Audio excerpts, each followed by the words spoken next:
One smile is great, but one smile in a community of smiles is so much better. A smile has a secret power that most people don't know about. A smile multiplies. It spreads from one person to the next, stretching across entire groups of people.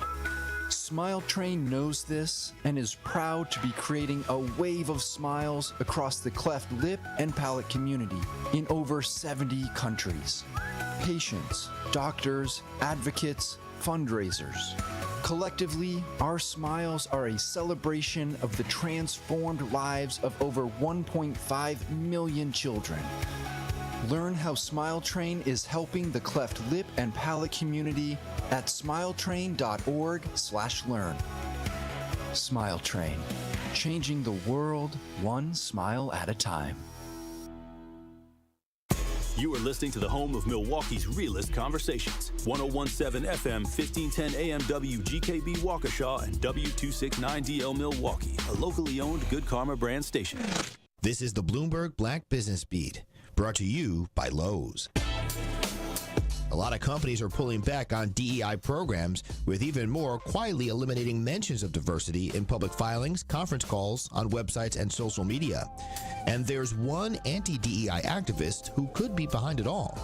His name is Robbie Starbuck, and he's launched several aggressive campaigns targeting specific big companies and their DEI programs, leading those companies to cave into the pressure. Bloomberg Equality reporter Jeff Green explains that the attacks are having a ripple effect. Companies that he hasn't even actually gone after yet get wind of the fact that he's looking at them, sometimes on purpose, and decide to preemptively announce changes so that he doesn't launch an attack. Starbuck believes customers want businesses to stay neutral on social issues, while supporters say DEI is good for business in general. I'm Bloomberg's Justin Milliner on the Black Business Beat. Lowe's knows that to win the job, pros need the best prices.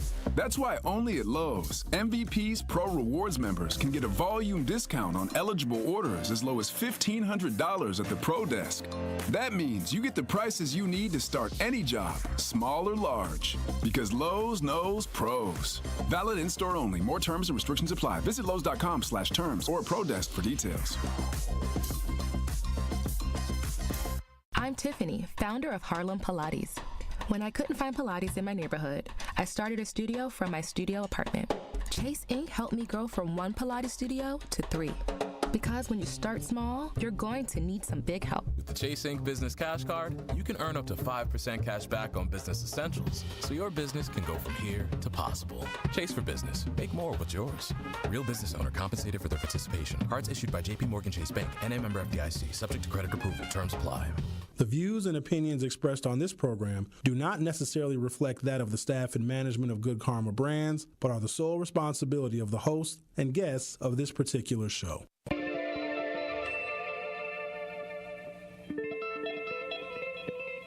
America may have many, many days, but they will be full of trouble. There will be no rest. There will be no tranquility in this country until the nation comes to terms with our problems. Bringing you social and political commentary from his mouth to your ears, breaking down the issues which matter to you. You're not put here to be a white man's footstool.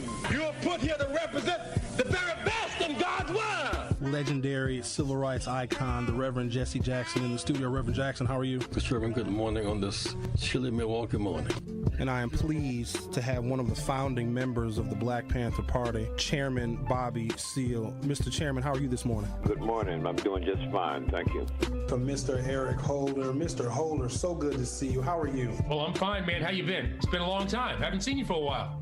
The Dr. Cornell West. Dr. West, how are you, sir? My dear brother, you're so kind, you're so generous, man, but I salute you and the work that you were doing there. Doing a magnificent job there in Wisconsin. Stream live on 1017thetruth.com. Call in with your questions or comments. 833-212-1017. Join us on social media at 1017 The Truth. It may not be what you expect to hear, but I will definitely give you what you need to know. Are you ready for the truth? I want the truth. You can't have handle the truth. Now, live from the American Family Insurance Studio at the Avenue in the heart of downtown Milwaukee, here is Sherwin Hughes.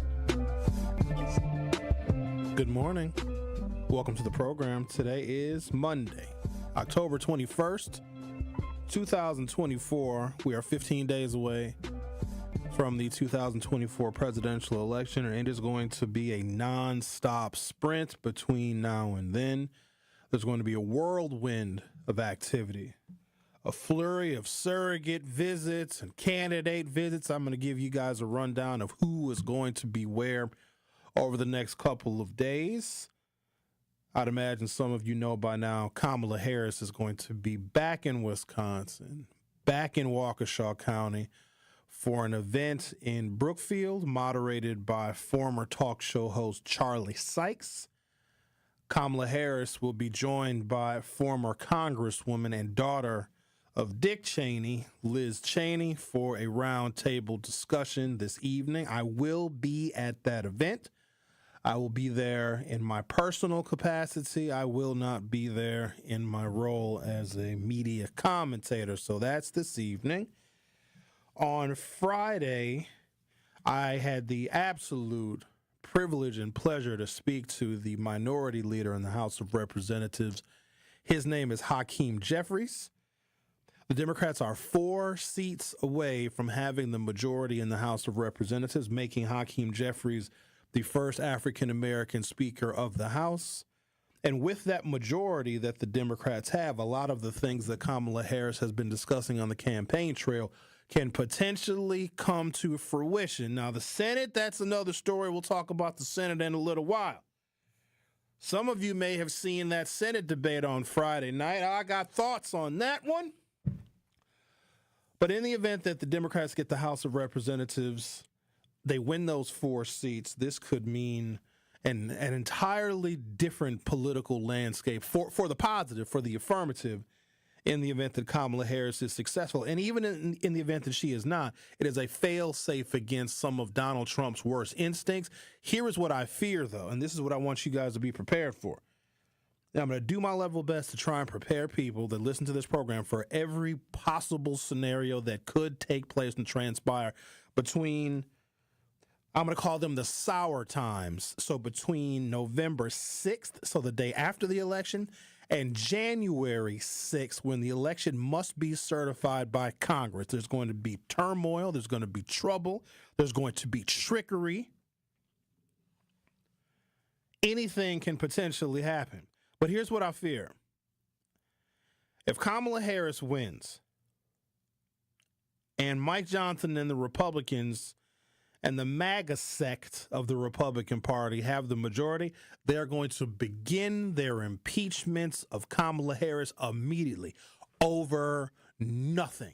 They're going to say that she's responsible for voter fraud. They're going to say that she's responsible for every single murder and every single crime from someone who is undocumented has committed. They will have a list of impeachments so long, most of them won't even have the time nor patience to read it. That is what America's going to be. If you think for a moment that if she gets elected and there's a Republican-controlled House of Representatives, they won't impeach her, then you have not been paying attention and you are asleep at the wheel. The Senate is another story. Senate math is a lot harder to do. At least it is for me. I know that there is essentially a tie currently in the U.S. Senate with Kamala Harris being the tiebreaker. So the Democrats cannot lose a single Senate race. In fact, they need to pick up 1 or 2 more in order to have a much more comfortable majority. I want them to pick up 10 seats, but I don't know how likely that is. There's 33 Senate seats that are up for re-election. Most of them are red. Most of them are Republican, and those Republicans who are running for re-election are safe. But we're looking at these really razor-thin margins, which could determine the future of this nation. So we're going to play for you in our second segment the conversation I had with Hakeem Jeffries, because he believes that the Democrats' majority in the House of Representatives, which would make him Speaker, runs through Wisconsin. So we've got 2 hotly contested and statistically dead heated congressional races right here in Wisconsin. So the 1st district, where Peter Barker is running against Brian Stile in the 1st congressional district. So think the southern, southwestern suburbs of Milwaukee County. I think there's some Janesville in there. I think there's some Beloit in there. There's some Racine County in the 1st district. And then Rebecca Cook, who is running against Derek Van Orden. I think that's him, Derek Van Orden. Something. Far northwestern part of the state. Think 715 area code. So those are two very, very closely watched House races. If the Democrats can pick up those two and a scattering of others throughout the nation, well, then this dramatically changes the political landscape. Before I dig into the details of today's show, and man, we got a lot of stuff going on today. Also should let you know, fellow CNN contributor, civil rights activist, broadcaster Ariva Martin is going to be in studio, and so is actress and comedian Kim Whitley. They're traveling the nation doing a special recording, a special taping, a live studio taping of the Special Report with Ariva Martin. That is Ariva Martin's show that airs online and is sometimes covered by CNN. And so they're traveling to all of these different cities, North Carolina, Wisconsin. They were in Las Vegas not too long ago. They're going to be in Detroit. And they're having these, doing these shows, these live tapings of the Special Report with Ariva Martin to showcase the sentiment of African-American voters in battleground states. They are here tonight, both Kim and Ariva Martin, and there's a whole bunch of other local elected officials that will be joining them. So tonight at the Rise and Grind Cafe, it's going to be free food, it's going to be free music, and a live taping. If you want to be a part of a studio audience of the Special Report with Ariva Martin, go to the Rise and Grind Cafe tonight at 6 o'clock on King Drive. And so both Kim and Ariva are going to join me in studio at 11 o'clock. I'm very much looking forward to this. And so is Rick. Rick is looking forward to it as well. It's going to be fantastic. So tonight, the Rise and Grind Cafe, they do want you to RSVP so they know how much food they're going to need to provide for you. If you go to my main Facebook page, you will see the details, the description, you'll see the flyer. You'll also see the Eventbrite. So if you go to my Sherwin Hughes Facebook page, you can sign up to be an audience member in a live taping of the Special Report with Ariva Martin, which is landing in Milwaukee this evening, and it's a part of a nationwide tour in which they are talking to African-American voters and local elected officials to get their sentiment, not just on the election, but on some of the issues. So that is tonight at the Rise and Grind Cafe, and both Kim and Ariva will join me in studio, I think about 11 o'clock, give or take. So before I take my first break, and then when I come back from that break, you guys are going to hear my conversation that I had on Friday afternoon with the House of Representatives Minority Leader Hakeem Jeffries. So that's going to be in the next segment. Before we do that, I want to give you guys some details about the American economy, because for an awful lot of voters, this economy is the issue. Now, there's other issues as well. There's a woman's right to choose issues.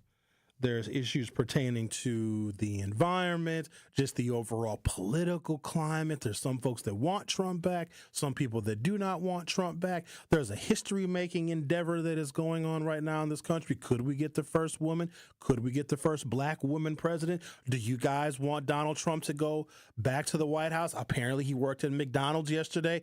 Don't worry, I got the story on that too. Did you hear about that? Trump went to McDonald's to work. He worked a shift. Did you see it? He was on fries.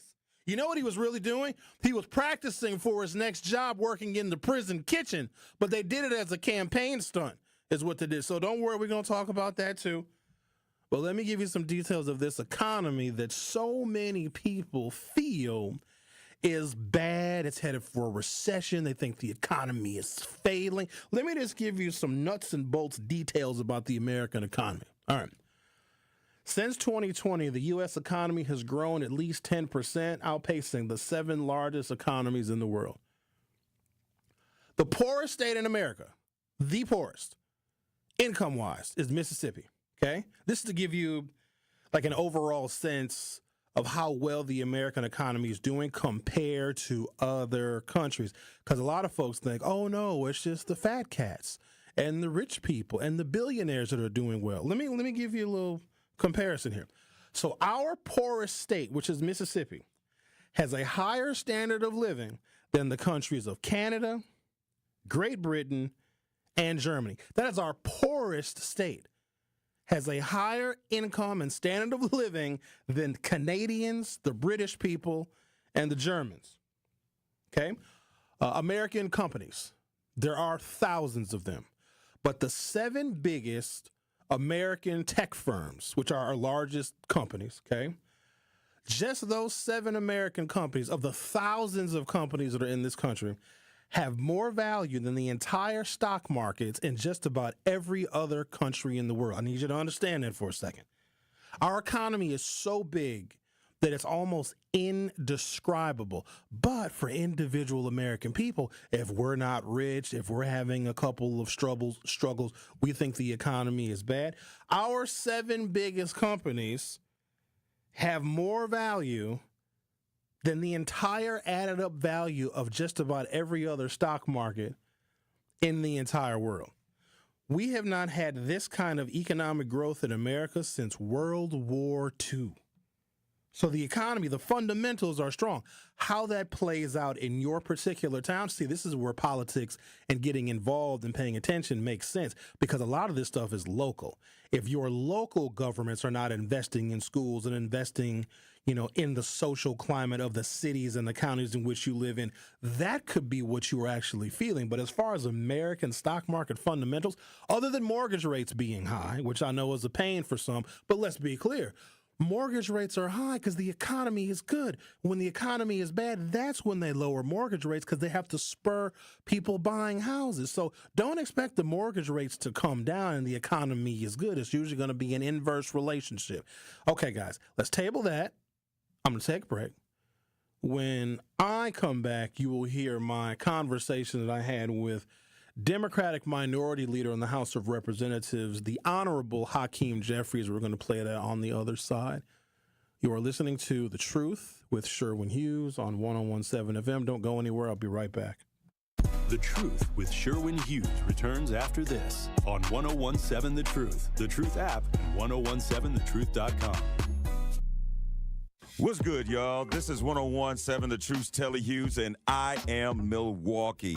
The goal of Truth Be Told with DT and Telly is to provide a platform for citizens of Milwaukee and Truth Nation to have their voices heard about concerns that have daily, direct impact. So join the home of Milwaukee's realest conversations where you can speak your truth. We are the award-winning 101.7 The Truth, Milwaukee Black Talk.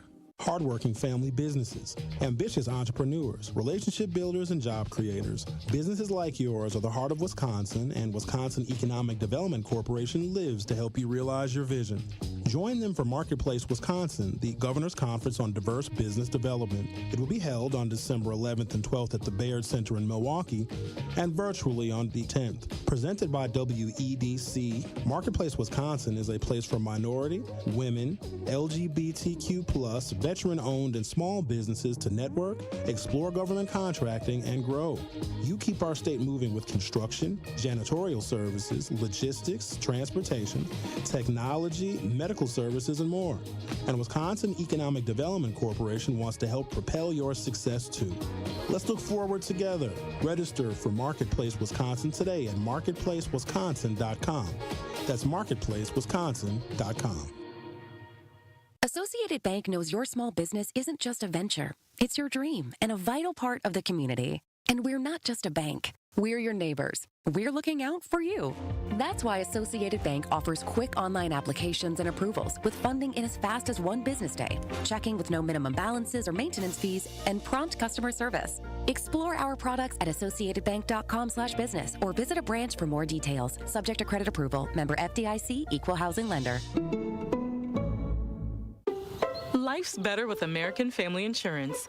Because whether it's a family road trip in your dream car or or hosting a family reunion in your dream home. We help you feel protected so you can enjoy those dreams with peace of mind. Save up to 23% when you bundle home and auto. American Family Insurance. Get a quote and find an agent at amfam.com. Products not available in every state. Visit amfam.com to learn how discounts may apply to you. American Family Mutual Insurance Company, SI, and its operating company, 6000 American Parkway, Madison, Wisconsin. At Milwaukee College Prep, they believe that every child deserves a chance to reach their full potential. Unfortunately, in Milwaukee, this is not always the case. Research shows the educational opportunity gap between white and black students is twice the national average. This is why Milwaukee College Prep is committed to eliminating this gap. In fact, MCP scholars tested advanced or proficient at a rate nearly 8 times higher than the other predominantly black public schools in Milwaukee. Provide your student with the best educational opportunity by visiting MilwaukeeCollegePrep.com. College bound, character strong. You are listening to The Truth with Sherwin Hughes on 1017 The Truth, The Truth app, and 1017thetruth.com.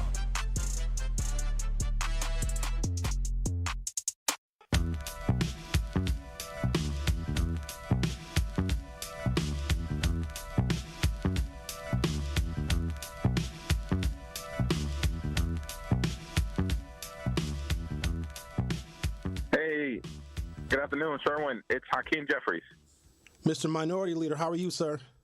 Good, good. How are you? Thanks for having me on. Oh, absolutely my pleasure. I say we get right on into it, Mr. Minority Leader. So is it safe to say that the road to not only the White House, but your speakership goes right through the state of Wisconsin? Wisconsin is going to be an incredibly important state in the context of both the House of Representatives and the presidency, as well as the United States Senate. Fair to say that Wisconsin is what we would call a trifecta state. And the future of what happens in America for our community, for our democracy, will be determined in large measure by what occurs in the state of Wisconsin over the next few weeks. And actually, you are in our state on behalf of a couple of Democrats that are running to join you in the House of Representatives, Rebecca Cook and Peter Barker. Tell us about that. That's correct. There are two seats in Wisconsin that could help determine control of the United States House of Representatives. Now, there are 435 seats in the United States Congress, but Democrats are only 4 seats short from taking back the majority and being able to implement our agenda of putting people over politics, fighting for lower costs, better paying jobs, safer communities, growing the middle class, certainly fighting for reproductive freedom, protecting the right to vote, and defending our democracy. The future, in terms of what that looks like relative to whether we are in the majority or not, will in part depend on these 2 seats that are in the state of Wisconsin. Peter Barker, who's challenging a Republican incumbent, and Rebecca Cook, who's challenging a Republican incumbent named Derek Van Orton, who is an extreme MAGA Republican who doesn't even pretend to be moderate. These are individuals who are, in large measure, far-right extremists, election deniers, want to take us backward and turn back the clock as opposed to moving us forward. Mr. Leader, as you can imagine, we are being bombarded with political ads from both sides here in the state of Wisconsin. And Kamala Harris has released her agenda for African American men. Can we just make it abundantly clear to folks who might be getting lost in the shuffle of all of these different political ads that if the Democrats do not have control of the House of Representatives and the U.S. Senate, all of the ideas and all of the policies that Kamala Harris has for African American men and for the middle class and for Americans in general, none of that comes to fruition if your colleague Mike Johnson remains the speaker? That's absolutely correct. As you may recall, President Obama had the benefit of a Democratic House and a Democratic Senate during his first 2 years in office, and that's one of the reasons why he was able to get big things done, including passage of the historic Affordable Care Act, which has dramatically changed the access to health care in our community and for communities all across the United States of America. That was only possible because there was a Democratic House and a Democratic Senate.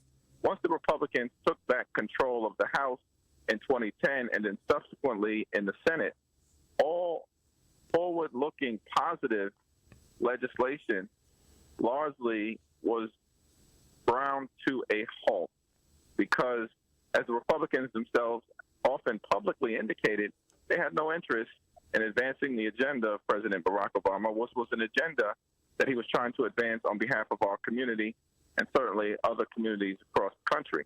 The same would happen with a President Kamala Harris if, in fact, extreme MAGA Republicans retain control of the House or were to gain control of the United States Senate. They've made clear they have no interest in leaning into the opportunity agenda that Kamala Harris has put forward. It's an agenda designed to make sure that African-American men, for instance, have access to home ownership opportunities, entrepreneurial opportunities, access to capital, and can be a more robust part of the American dream. We recognize that far too many years, far too many decades, many African-American men have been left behind. Vice President Harris has recognized that and has put forward an agenda designed to turn that situation around and lean into, work and wages and wealth creation to an agenda of economic empowerment. But all of that requires legislative activity. And in the absence of having Democratic control of the House of Representatives, her ideas, which are brilliant and transformational, will never be brought to fruition. Mr. Jeffries, let's fast forward just a little bit to January 6th, 2025. I did see your colleague, the current Speaker of the House, on the Sunday morning talk shows, not committing to certifying the election if Donald Trump is unsuccessful. Should we trust him, and how confident are you feeling that Mike Johnson, if he unfortunately is still the Speaker, that he would certify the 2024 presidential election? It's hard to trust the extreme MAGA Republican majority in any way, shape, or form under any form of leadership, because the overwhelming majority of House Republicans voted not to certify the election in 2020, and many still refuse to acknowledge and admit that Joe Biden and Kamala Harris were legitimately elected. That conference over on the Republican side is filled with election deniers, and in many ways because they are doing the bidding of former President Donald Trump and continue to bend the knee.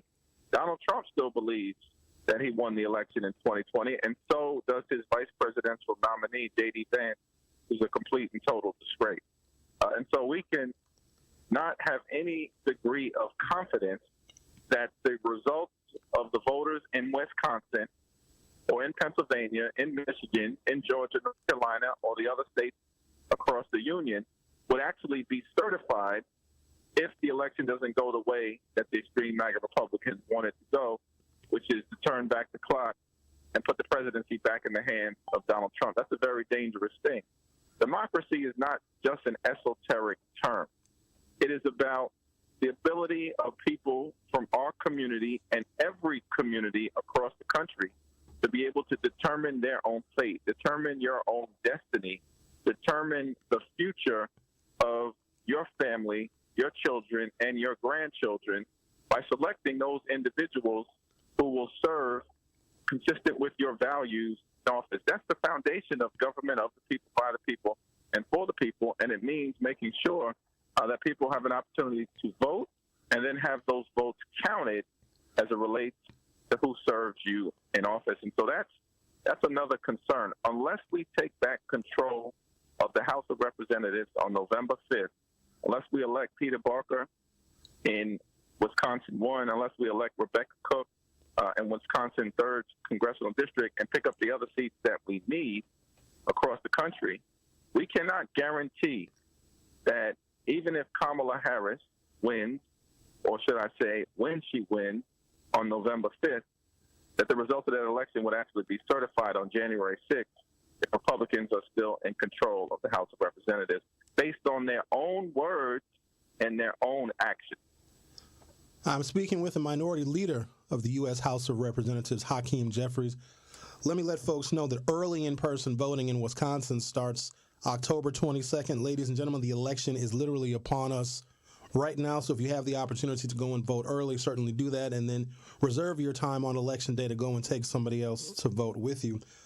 Mr. Minority Leader, when you hear that African-American men are supporting Donald Trump or that he is making inroads in the African American community. First of all, do you believe that? Second of all, why? And do you think that can have an impact on this election? It can certainly have an impact on the election. And there is a concern because there's been a concerted effort by Donald Trump and his acolytes and sycophants to try to convince some within our community, particularly with a focus on African American men, that his presidency was better off for them. Nothing can be further from the truth. Donald Trump can't point to a single thing that he was able to do economically to make life better for the American people. The one thing that he often points to is the fact that a $1,400 survival stimulus check was issued as part of the CARES Act. That was legislation that was passed by House Democrats when we were in the majority. That was a Democratic idea, and it was Democrats who passed that legislation in the House and eventually got it to President Trump's desk. All he did was sign that bill into law, and then, because he's such a diabolical marketer, put his name on those stimulus checks.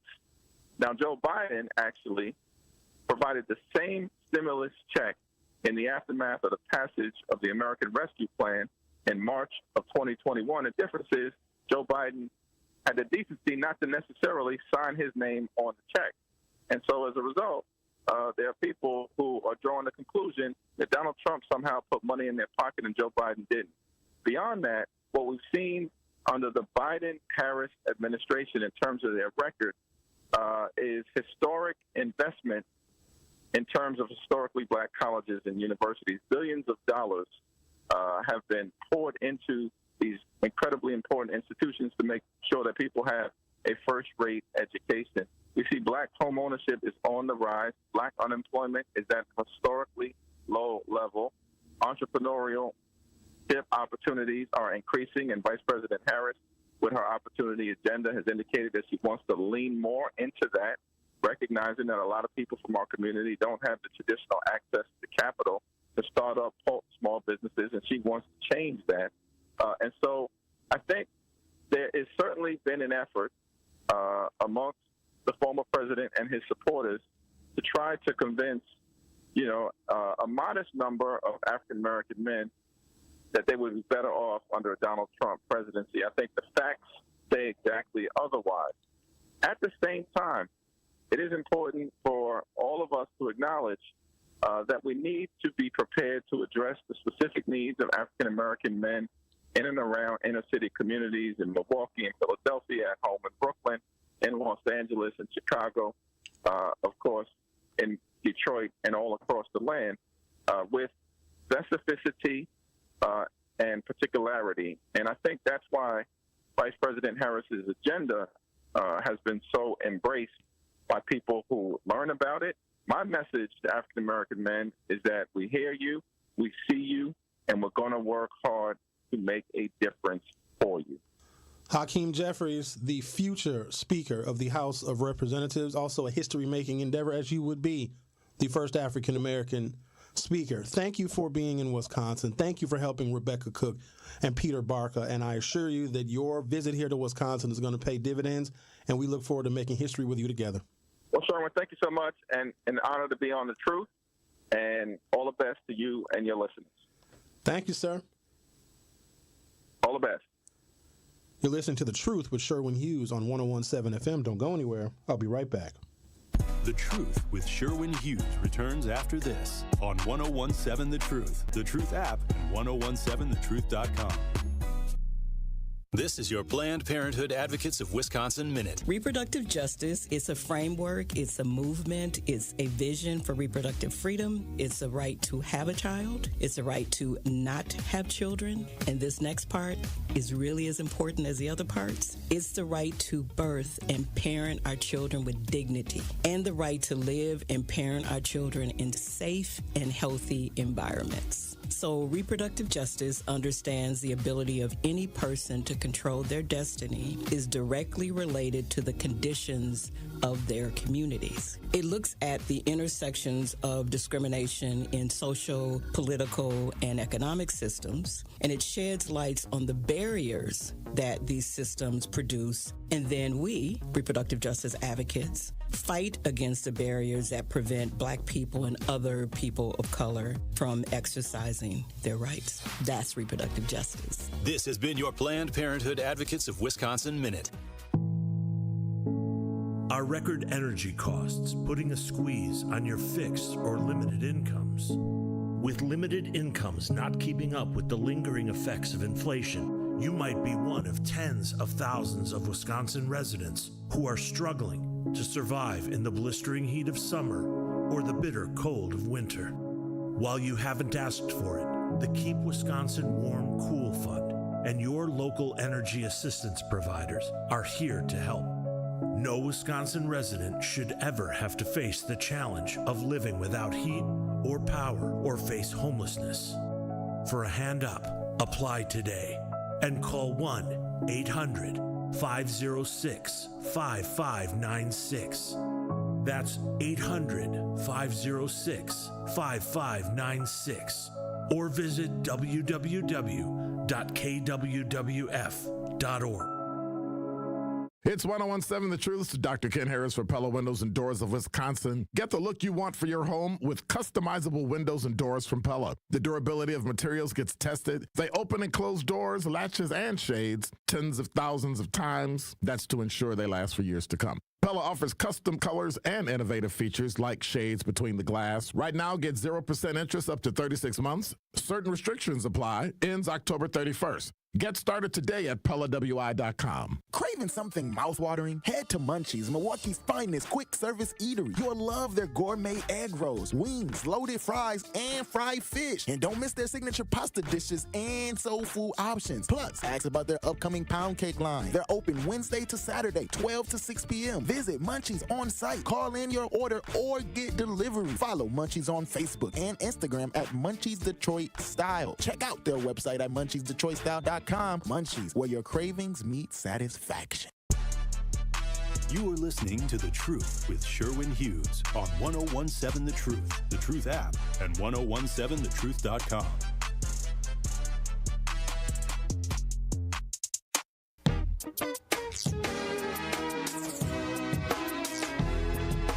That was an absolute honor to speak with Minority Leader Hakeem Jeffries, and I think that he will be an excellent Speaker of the House. I just have to have faith in some of the competitive House of Representative districts across the country that are each running their own specific and independent campaigns, as those campaigns and House districts are unique to their constituents. So House districts are basically the size of the city of Milwaukee. They're supposed to be 500,000 people, but because we have to maintain a consistent number of members of the House of Representatives, you have some House districts that are probably close to 1 million people. But they're very specific to the wants and the needs of the people in those respective districts. So they may have very different topics in which they are discussing in their bombardment of television ads and radio ads, etc. Speaking of which, they're just going to keep coming. The ads, they're going to be fast and furious. The Trump campaign and Republicans are really doubling down on the anti-trans things. And I don't know where they got this clip from. I knew Charlemagne was going to end up being an embarrassment at some point. Now, the interview that he did with Kamala Harris last week was decent, but my standard is very low for him. So at some point on the show, The Breakfast Club, he said on the broadcast that Kamala Harris is paying for transgender folk to get operations in prison. And so the Trump campaign found that audio and that video, and they put it in a commercial. With everything else that is happening in this nation right now, I just think that that issue is going to weigh really heavy on some voters' minds.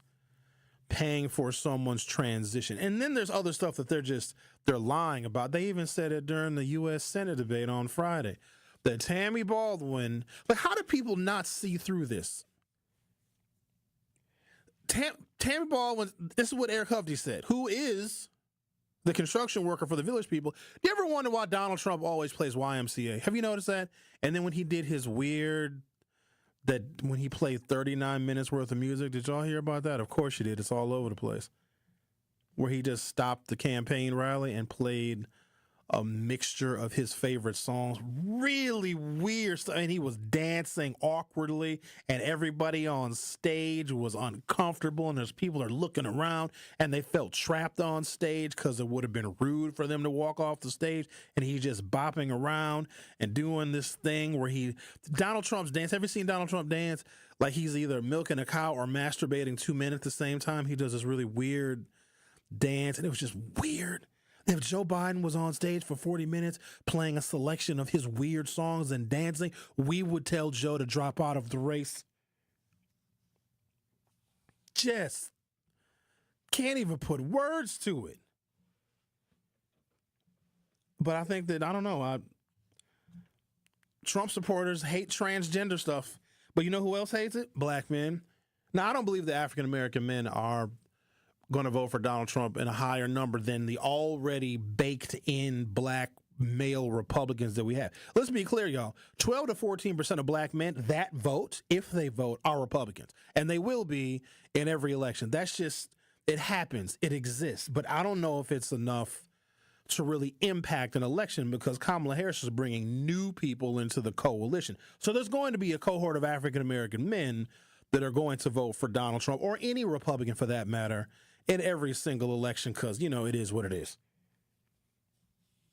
I don't know if it's going to make the kind of difference that some people think it might. It's infuriating because it's illogical. Let me tell you why it's illogical, other than me just being a partisan, which I am, for good reason. I bet you most black men that vote for Republicans, not all, but most, probably think that African Americans are due reparations. We deserve them. They are required. They even can point to other groups, other cultures, other races that have gotten reparations or something similar. So there's a lot of black men, I believe, that vote for Republicans, but at the same time believe that we are due reparations. In fact, I've heard such black men talk about the need and requirement for black people to get reparations, yet and still they are Republicans. Let me just try and make this as crystal clear as I possibly can. You will never, they won't even entertain the conversation about reparations. You'll never see a Republican authored or sponsored reparation bill. You won't even see a single Republican that will vote to study the impact of reparations. The Republicans want to take black history out of schools. The only way that we get any kind of financial restitution for the struggle and the genocide that has been committed against African Americans is if America knows our history. So by them almost universally supporting black history being removed and they're against critical race theory and they hate DEI, they are making it even more difficult for reparations to even be a topic of conversation, let alone something they will vote on. Only one political party is even willing to have the discussion.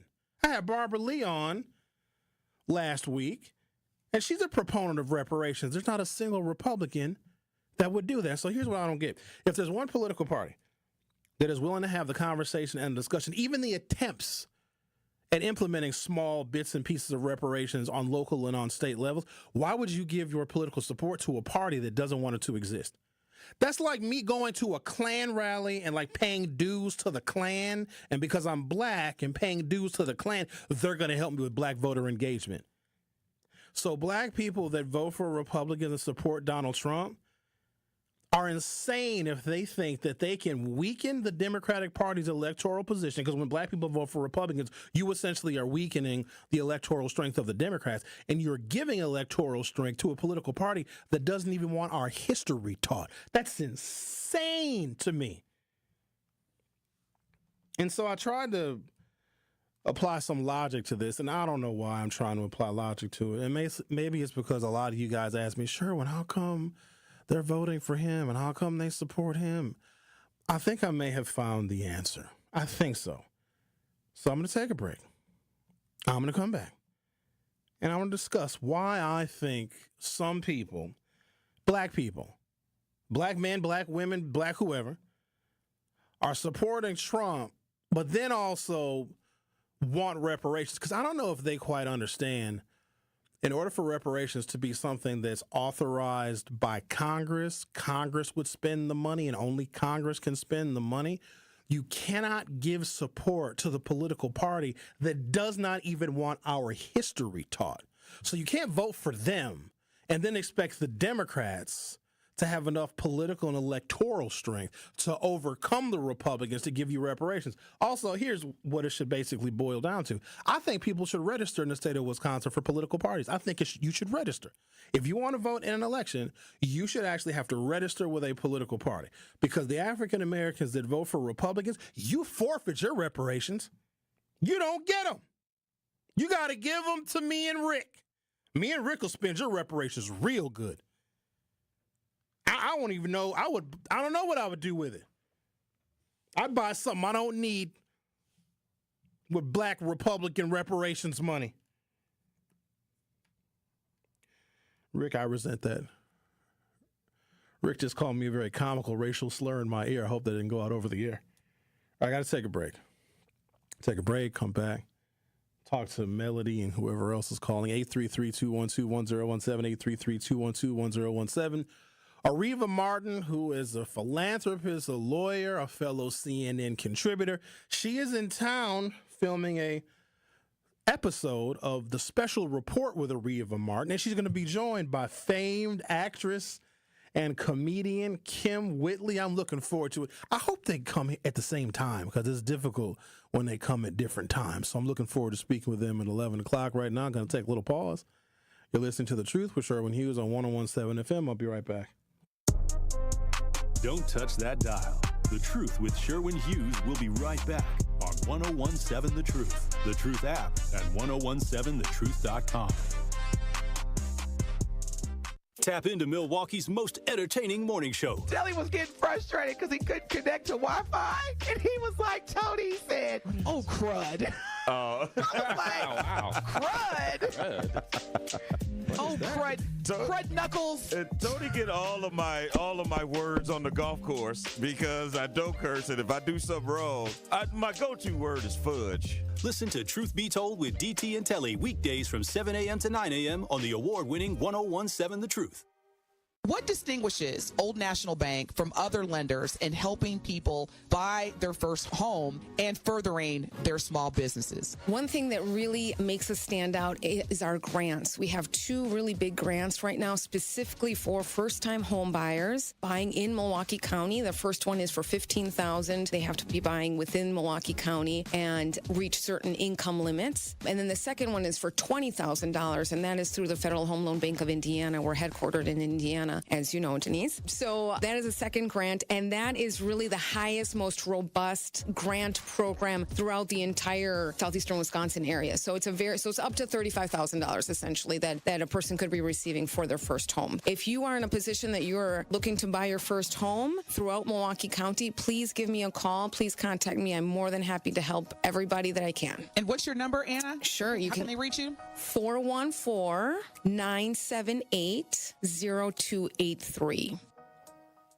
The WIAA football playoffs is here. Tune in this Friday night as the number one seeded Marquette Hilltoppers begin their quest for back-to-back state championship titles as they host the 8th seeded Milwaukee Marshall Eagles. The football action kicks off at 7 p.m. on 1017 The Truth. Marquette University High School football is presented by Gruber Law Offices and sponsored by Capital Insurance Agency, Magic Productions, Annex Wealth Management, C.G. Schmidt, Left's Lucky Town, Boyle Frederickson Intellectual Property Law, and Marquette University High School. Dear Dad, I don't say this enough, but you're my hero. I know you're not feeling this election, but please do me a favor. Vote. Our Black history, my access to health care, and our voting rights are under attack. Extreme politicians want to take away our voice and our vote. Our future, my future, is on the ballot right now. You have the power to make sure my voice is heard. Please, Dad, use your power. Vote like my life depends on it. Paid for by NAACP. The Greater Milwaukee Urban League Ball is sold out, but you can still join in the fun and support the work of the Urban League. Participate in a special online silent auction of great prizes and experiences. Auction items include a night at Milwaukee St. Kate Hotel, an autographed Packers football, baseball, hockey, and soccer tickets, and a special evening at Lake Park Bistro. Go to the Urban League's website and click on the black and white ball tab. Visit tmul.org. Let the bidding begin. You are listening to The Truth with Sherwin Hughes on 1017 The Truth, The Truth app, and 1017thetruth.com.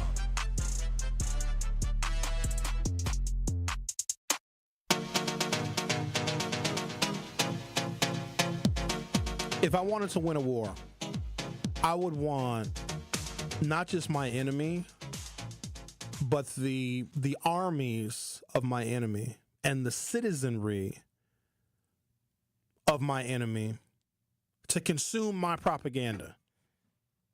I know during World War II, I don't know if they did it during the Korean War, but they also did it during several Middle Eastern conflicts and also the Vietnam War.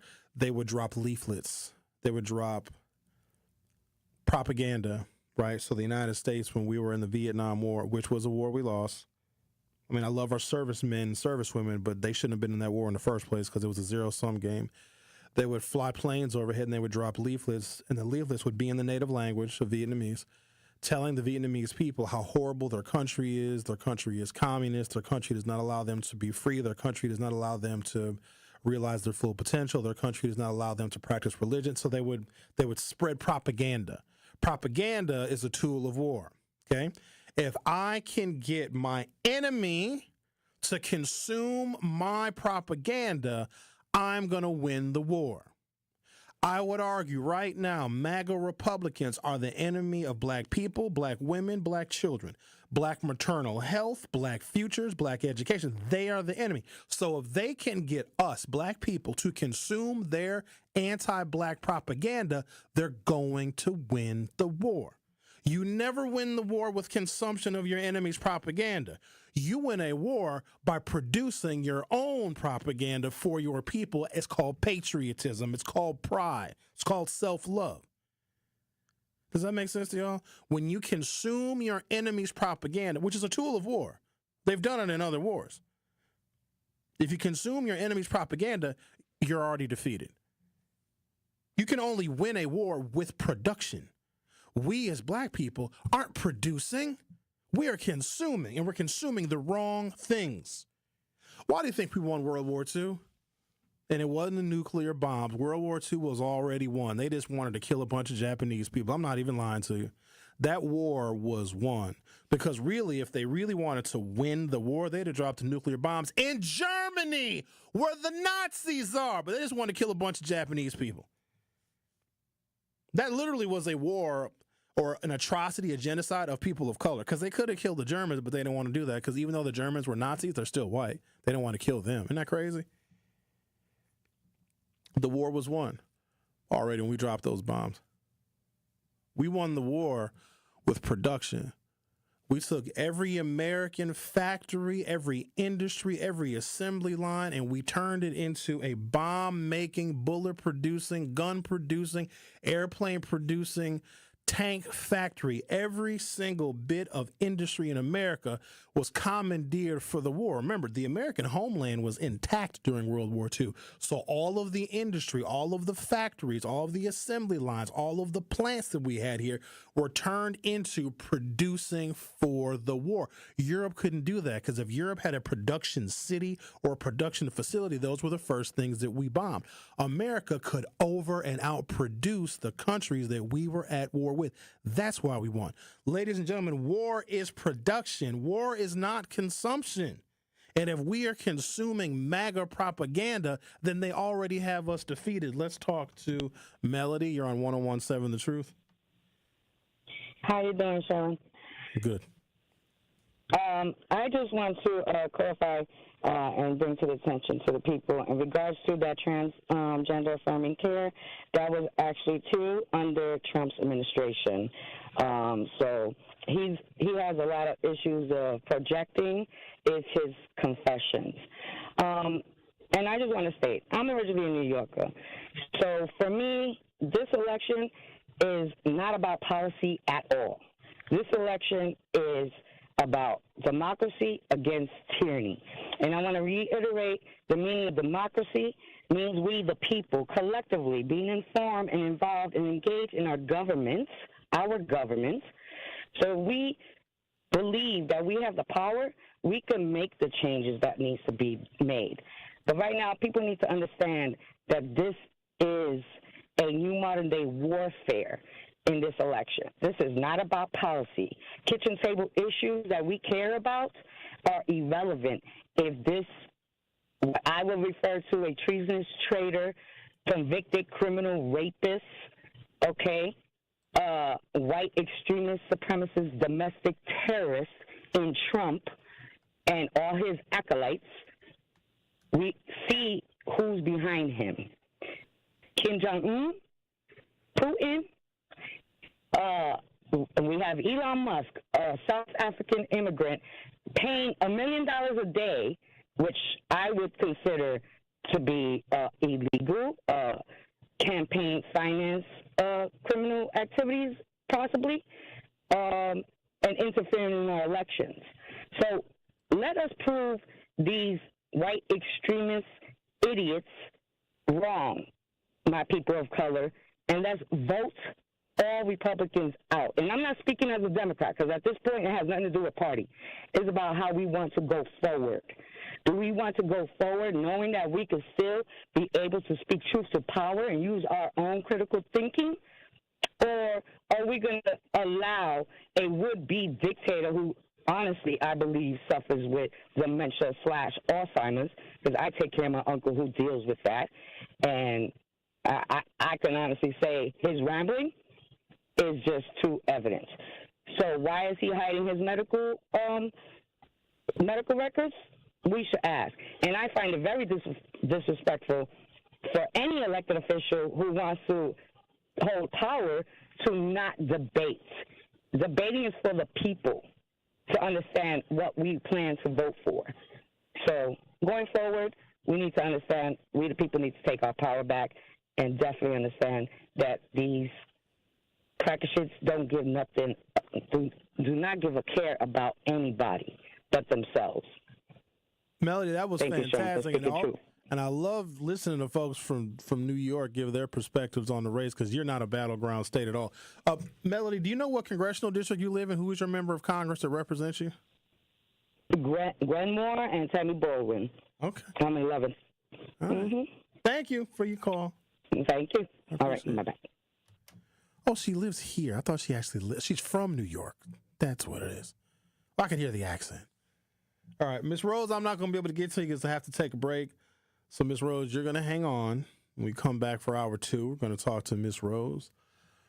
I have this information about IQ, and I don't want to offend anybody.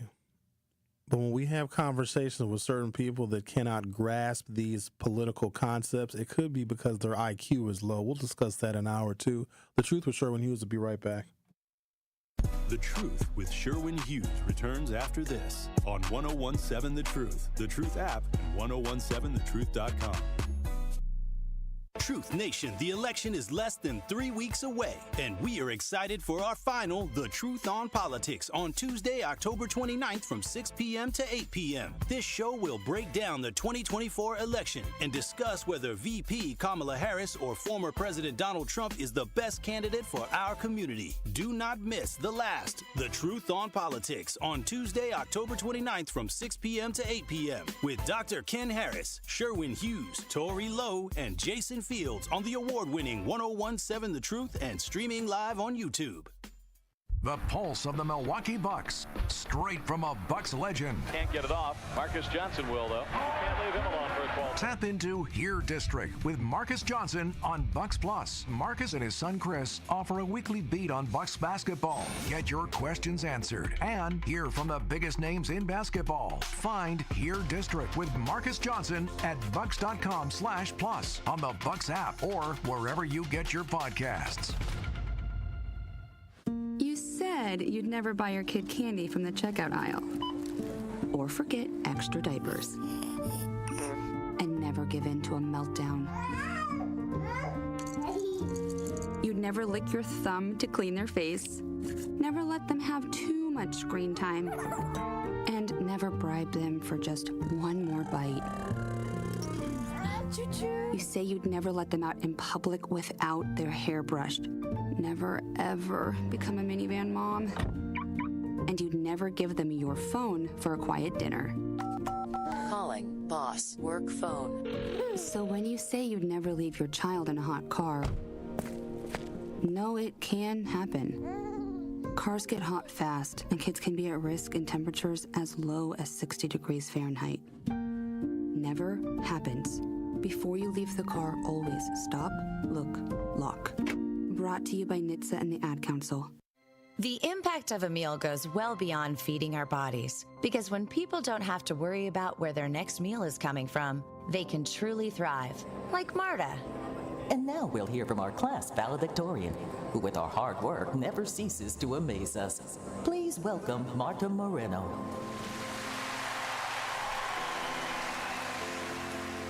And Alex. Hey, Alex, how did the interview go? I did it! I got the job! I can't believe it! I knew it. Let's meet up later to celebrate. And Diego. Mom! I got first place at the science fair with my volcano project. That's amazing, sweetie. Congratulations. Because when people are fed, futures are nourished, and everyone deserves to live a full life. Join the movement to end hunger at feedingamerica.org/actnow. Feedingamerica.org/actnow. A public service announcement brought to you by Feeding America and the Ad Council. We are the home of Milwaukee Black Talk. 1017 FM, 1510 AM WGKB Waukesha, and W269DL Milwaukee, a locally owned Good Karma brand station. You are listening to The Truth with Sherwin Hughes on 1017 The Truth, The Truth app, and 1017thetruth.com.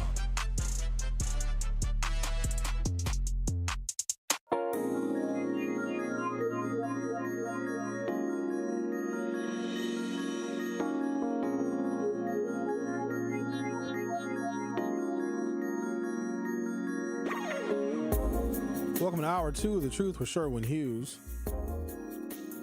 I did a little recreational reading over the weekend, and I fell into a rabbit hole.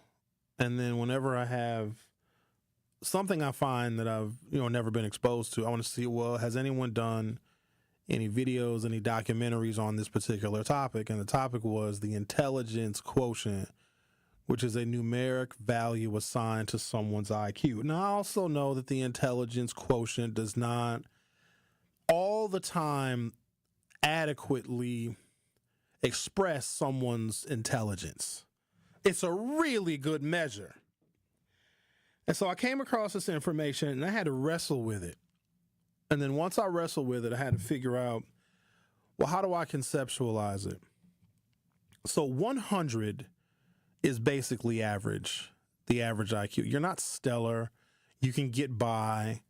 You can learn reasonable tasks. You may struggle with things that are very abstract, that are very, very difficult, but you can get by with an IQ of 100. Like, that's just basic. You're proficient. You're not exceptional. You're just average person, okay?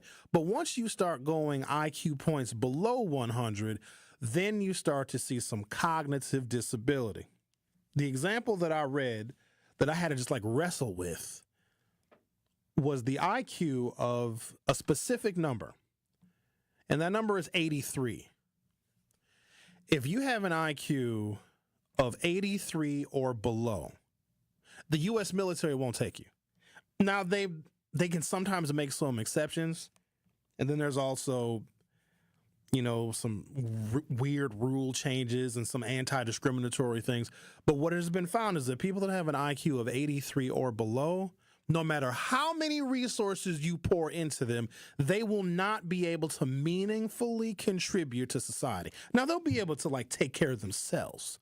They could work a job. They can, take care of their real basic responsibilities. But as far as their contributions to American society, no matter how much you pour into them, no matter how much education you give them, they're just not going to meaningfully contribute, which is fine. Because I guess if you're working and paying taxes, I guess that's your contribution, I suppose. But then when you have IQs lower than that, so I have this listing here of the number of Americans that have IQs that fall within certain ranges. So at the very top, IQs that are 130 plus, 130 to 145, those people are considered geniuses. There's 6.6 million Americans that have IQs. So think like Bill Gates types, Steve Jobs types. Then there's 115 to 130. That's 46.6 million Americans. Those folks are considered gifted. And that's a large number of people. These are folks who are moving, who are shaking. These could be a lot of your elected officials, a lot of your attorneys, a lot of your attorney generals, a lot of your governors, a lot of very intelligent folk. 46.6 million people. These people can and do make meaningful contributions to society.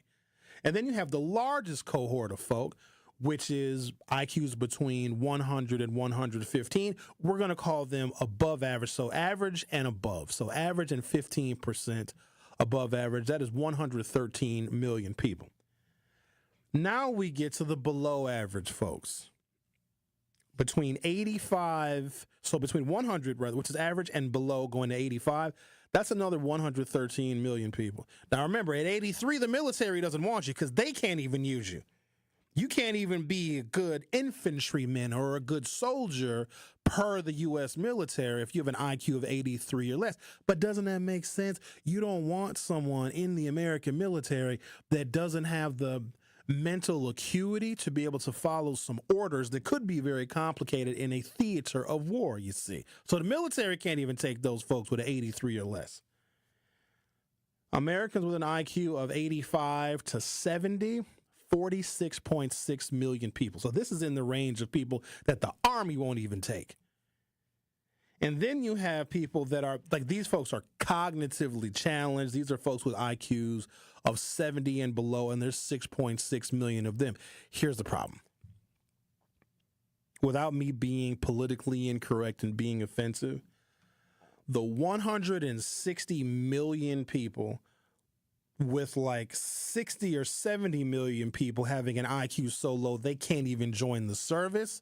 Not only do they have social media, they can be manipulated by social media, and they probably are voters. Now, they vote in much lower numbers because they also have the IQs by state, and the states that have the highest average IQ of their residents vote in the highest numbers. There is a direct correlation. Lower voter turnout in a state is a 1-to-1 correlation with lower IQ in that same state. Don't get mad at me. I'm just the messenger. It is what it is. Those folks can be much more easily manipulated by things that the rest of us see as patently false. Donald Trump potentially now can have a base of 100 million people that will believe everything that he says. Because if you notice how he talks, doesn't he talk in very simple, like, utterances? He doesn't use complicated language or complicated concepts. It's very simple because he wants to entice those people who may not be on the genius scale. And that's a lot of his people. I hate to admit it. They're not always very intellectual and very sophisticated. Migrants are bad. They're very bad people. They come over here and they murder. They kill. They kill and they murder. Kamala Harris is terrible. Joe Biden's bad. He's just very simple with his oratory.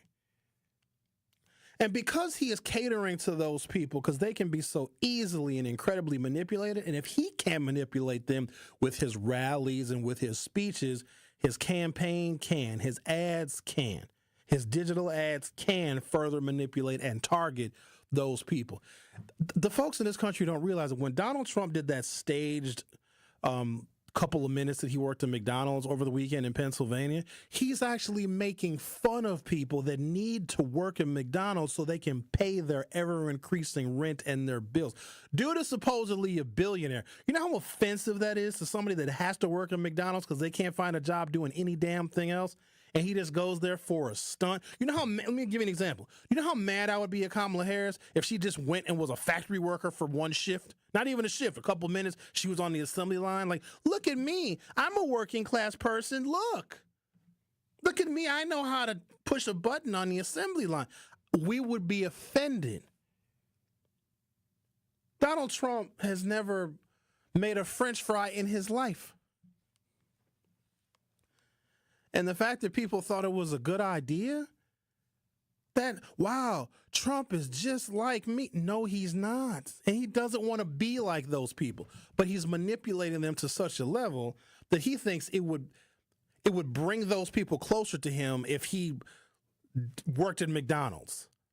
That's nuts to me. There are some jobs that people hate, and they're stuck. They wish they could do anything else. These are folks that have dreams, that have aspirations, but they're stuck. They can't find another job somewhere else, maybe because they dropped out of high school. Maybe they didn't get their GED yet, whatever the case may be, and they're stuck in these jobs. And Donald Trump can just play. I think, where do I put the salt? Did you see how much salt he put on the fries? He's never even salted French fries before. He just threw the salt on there. And even the person that he was working with was like, yo.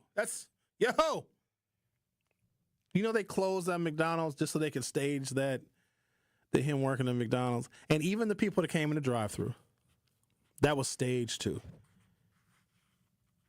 He is manipulating people that have those IQs of 100 and below. We're talking about people that the military won't even take. And this is not to say that all of his voters and all of his supporters have low IQs. I am more afraid of the people that have high IQs, because those are the people that are going to manipulate the Trump administration for their own benefit. Enter Elon Musk.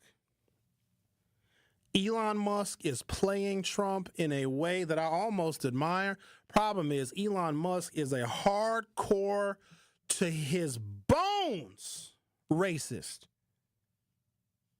He's from South Africa. You ever heard of it? Had this thing called apartheid. Ever heard of it? There's a guy named Nelson Mandela. Ever heard of him? We affectionately called him Madiba. Remember him? Locked up as a political prisoner in his own country for 27 years because he spoke out against apartheid. That is the fire in which Elon Musk was forged. Of all the European nations that colonized the world, there are two European nations that were the absolute most brutal to indigenous people and to slaves. Two, they stand head and shoulders above the rest of the European nations that colonized the Americas and colonized India and colonized other corners of the globe. There are two nations that are notoriously, like horrendously, disgustingly, savagely brutal. One is the language that we speak, the English. They were bad. But the Dutch were worse. The Dutch murdered, tortured, castrated. They raped women, they raped children, they did buck-breaking, they raped men. The Dutch were the worst. The whites that settled in South Africa are the Dutch. That is Elon Musk's bloodline. I used to want a Tesla. I did. I really wanted one so bad, and I tried to convince myself, well, no.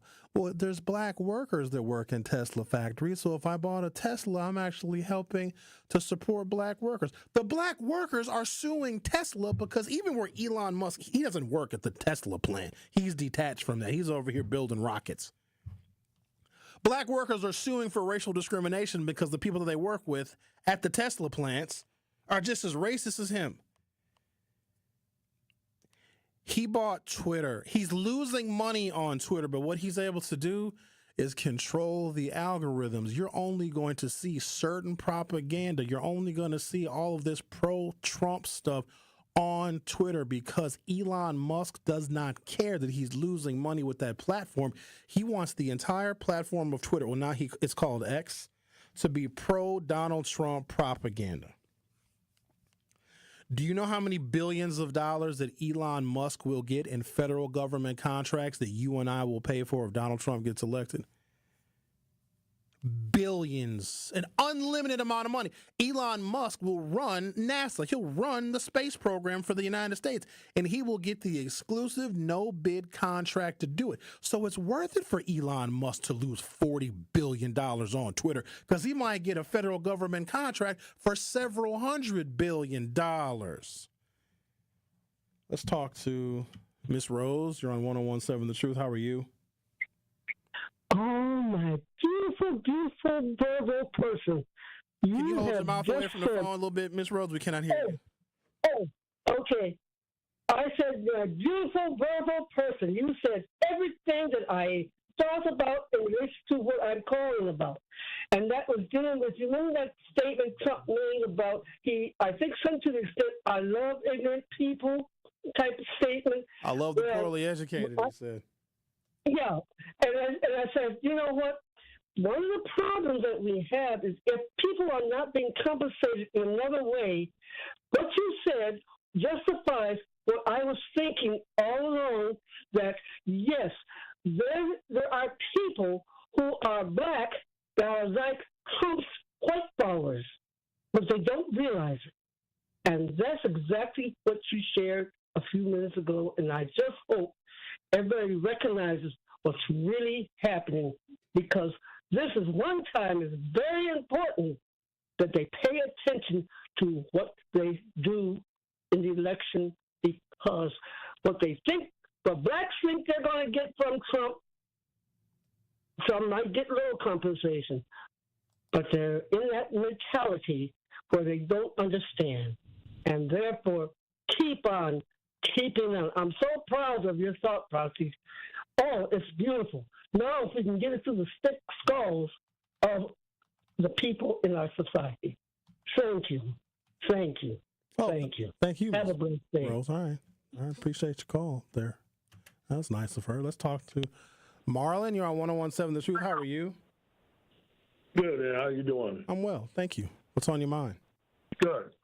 So it's interesting you talk about how they don't like the kids going to school and all that kind of stuff. Because, originally they didn't want college was never really meant for everybody. It was only meant for the rich. And they don't like people going to college now, because when people go to college, they become critical thinkers. And become critical thinkers, majority of the time they don't side with the Republican Party. They side with the Democratic Party because they're critical thinkers. True, but there was a period of time where we wanted Americans to have higher intelligence than communist countries, so we made college accessible and affordable. Problem is, in the 1960s, laws were created where African Americans and other racial minorities could have access to college too.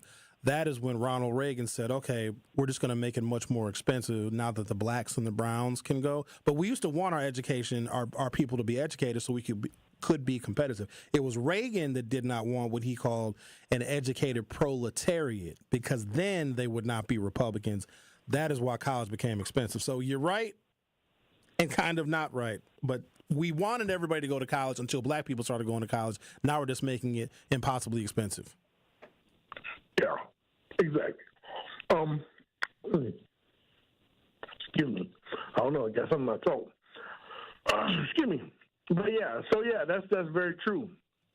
And I can appreciate, because when he says I love the uneducated, that's kind of those same people to a certain extent. Even now, you can kind of see a lot of kids on campuses are thinking differently than their parents. But there is still some who just follow the Republican Party, and I think a lot of that is because that's what they've been indoctrinated in. Just like black people, we've been indoctrinated into the Democratic Party, so a lot of times we vote that way. But when you start really looking at things, is it indoctrinated, or is it a political party that is actually invested in black people, black communities, black candidates, and passed legislation that has improved our lives? I wouldn't call that indoctrination. I would call that intelligent. Indoctrination is I would call it a little bit. I would. Some people are indoctrinated. Yes, their parents tell them we vote Republican in this house, and or Democratic, however you want to say each way. We vote that way, and this is the way we're going to vote. The first time I ever voted, I voted for Bill Clinton.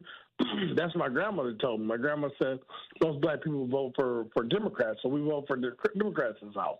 Now, later I got to ask her, well, why? You know what I mean? But originally it was you vote for Democrats, and that's just what we do. So it is kind of indoctrination, but also you got to be able to critically think and step out of that box. And I don't know if a bunch of younger people do that originally. When they get older, they'll figure the world out. Yeah. All right, take care. All right, thank you, Marlon. Bye-bye. Bye-bye. Take a break, come back, continue the conversation. Our phone number is 833-212-1017, 833-212-1017. IQ is an important measure of intelligence. The military does not want people that have IQs of less than 83. The thing about those people, and I'm not saying anything negative about those people, but they have access to the internet and they can post things, they can share things, but they're also incredibly vulnerable because they are much more likely to be non-critical thinkers and believe very simple things like Donald Trump will make you safer, like Kamala Harris brought in all of the migrants. Like Tammy Baldwin allows a baby to be born and then aborted. Do you know that doesn't happen? I was so disappointed in that U.S. Senate debate. Let me take a break, come back, and I got to tell you guys my thoughts on the Senate debate. I maybe watched 15 minutes of it. It was an hour long, and I was like struggling to watch 15 minutes of that debate. The Truth with Sherwin Hughes will be right back. The Truth with Sherwin Hughes returns after this on 1017 The Truth app, and 1017thetruth.com. Truth Nation, it is the effective communication coach, Denise Thomas from Truth Be Told with DT and Telly. Look, y'all, I got to let you know that the best morning show on planet Earth is now streaming live on YouTube every weekday from 7 a.m. to 9 a.m. Yes, Truth Telling Hits with Telly and Truth Swiping are coming at you live and in color every weekday on YouTube. So go to YouTube right now to subscribe to 1017 The Truth and watch Telly and I do our thing and get your morning started off right. Milwaukee Black Talk is now streaming live on YouTube. The Empowerment Small Business Loan Program, we're talking about up to $5 million, which for small business owners, we need that. That's like payroll, that's resources. So can you just let us know what is the program and why is this lending program so important to Old National Bank? Years ago, our CEO, Jim Ryan, this program is his brainchild. He was working with Roland Shelton, who you know, Denise, out of Evansville, and they identified that African-American business owners, Hispanic business owners, Native American business owners, as well as women business owners had a difficult time in obtaining financing from the traditional credit partners. And so we went out, created a program, launched it last year in 2023. And so far last year, we have helped over 100 successful minority and women-owned businesses with about $25 million in loans. We've already started this year with almost $8 million in approvals, again, geared toward minority business owners and women business owners that normally had difficulties in obtaining traditional credit finance. At Community Life Skills Center and Counseling Services, they believe everyone deserves access to support, regardless of insurance status. Whether you're seeking guidance in spiritual matters, battling substance abuse, or overcoming trauma, they offer a safe space to heal. From family counseling to navigating grief, domestic violence to fostering healthy relationships, their diverse services cater to your needs. But they're more than just counselors. They're educators too. So reach out to them at 414-226-5604. Your breakthrough is just around the corner. Discover Epic Moves Studio at 3815 West Fond du Lac Avenue right here in Milwaukee. From group workouts and dance sessions to photography shoots, book signings, and birthdays, they've got the space for you. Need a stage? They offer rentals for all of your interior and exterior events. Pricing varies by size and time. Join the community and connect at www.epicmoves414.com or call 347-559-7355. Epic Moves Studio, where your next event comes to life.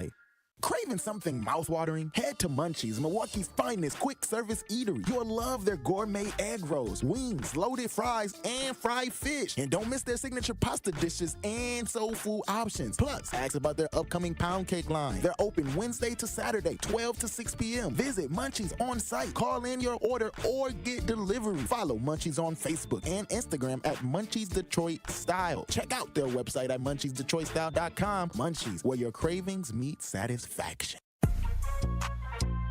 This is The Truth with Sherwin Hughes on 1017 The Truth app, and 1017thetruth.com.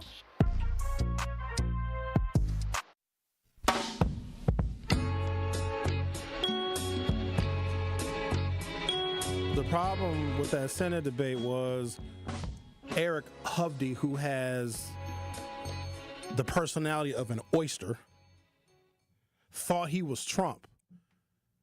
He tried to pretend like he was a strong man. He turned toward Tammy Baldwin to try and bully her. He wasn't answering any of the damn questions. He was lying just as much as Donald Trump does, and it just came off poorly. Tammy Baldwin looked weak. She did. She wasn't assertive. She did not sound like a multi-term incumbent in the U.S. Senate. She should have dominated that, and she didn't. She let Eric Hovde get away with stuff he never should have gotten away with. But also because Tammy Baldwin, her personality, her demeanor, she's just soft-spoken. The moderators were terrible. They didn't know what they were talking about. They were asking the wrong questions. They were tripping over their words. And here's the other thing. Even I know this. You can't ask two candidates for federal office a question and give them 60 seconds to reply. If you don't give them at least 90 seconds minimum, if not 2 minutes, the entire debate is going to be a failure. And that's not going to win me any new friends with Wisconsin Broadcasters Association. But come on now. And I know that they had to be respectful of time. So what you do, instead of trying to pack in a whole bunch of questions and only giving the candidates 60 seconds to answer them, because most voters cannot get the necessary information required to make an informed decision when you're only letting the candidates speak for 60 seconds. And then a part of that 60 seconds is them wanting to address something that their opponent said previously that may have been erroneous or a patent lie. It was an absolute mess. And Shannon Sims, who I have a tremendous amount of respect for, she wasn't prepared either. When we do debates here or when we do candidate forums here with local media, Wisconsin media, I expect them to be as good, if not better, than anything we will see nationally. It looked like the G League.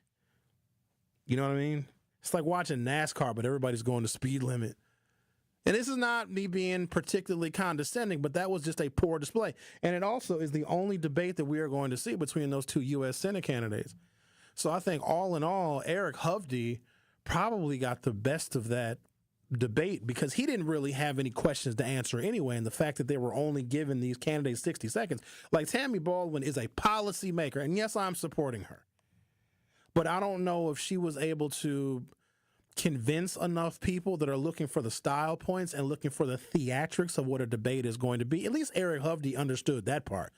But he did it in such a poor fashion. He has no charisma whatsoever. And the thing about his lack of charisma, you need a certain amount of charisma to be able to schmooze your colleagues on the Senate floor so that you can get legislation and you can get, earmarks for your home state. Eric Hovde is just, you know what? It's that mustache. That mustache is somewhere between 70s porn star and just like the Village People. You know what I'm saying? It's just very. Remember Tom Selleck at Magnum P.I. where he had that real thick mustache, like a big old fat caterpillar on his lip? That's not. Somebody needs to tell him. You can't wear that mustache like that. That's not a good look for him. Let's talk to Brian. You're on 101.7 The Truth. What's up, Sharon? Love your show. As far as that debate is concerned, I don't see why you don't pick up what's going on. Tammy's taking the race. She's gotten too tired. She don't want to win no more. She don't want to even be in office anymore. I can't understand why your IQ didn't pick up on that. She's totally taking this race for Hovde. So you think that she's sabotaging herself, huh? So she's in the race and spending tens of millions of dollars to lose, huh? You think that Tammy Baldwin wants Wisconsin to have one of the strictest abortion bans in the country? You think that Tammy Baldwin is okay with Eric Hovde poking fun of the fact that she lives with her partner who happens to be a woman? So you think she's just tanking it on purpose, huh? You think she's forsaking the people in the state of Wisconsin? You think that Tammy Baldwin is tanking this race so the Republicans can possibly get a majority in the U.S. Senate and make a permanent abortion ban, which we know is going to kill more black women? Do you really believe that? Do you really believe that? That ain't going to happen. First of all, that's not going to happen. Second of all, politicians get old. They get tired. They have their own lives they want to live out. Exactly. And you're talking about Trump. The man has dementia. It's him. He's the one that's old and tired, doesn't want to win. That's why Trump doesn't want to debate. That's why he was on stage like a fool for 40 minutes, dancing to music, looking like he needed to be committed. That is why at a rally over the weekend, he was talking about the size of the golfer Arnold Palmer's penis. That is someone that doesn't want to win. Not funny.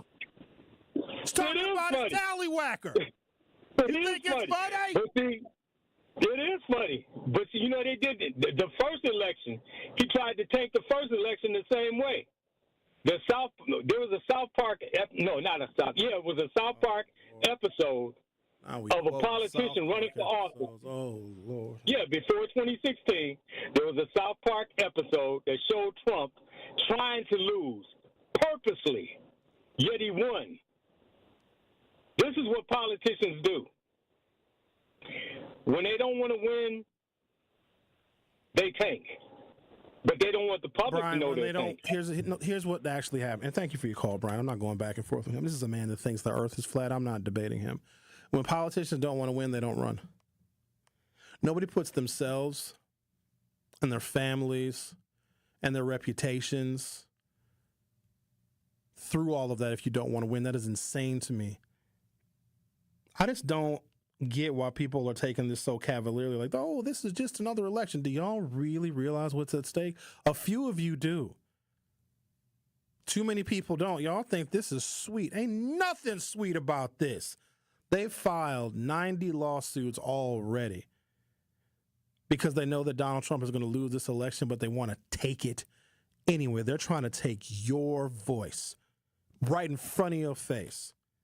What does that mean to you when Donald Trump didn't want to win in 2016? He was just going to use the publicity and the notoriety because dude is a reality TV star. He's been a fixture in the tabloids since the 80s for the last 40 years.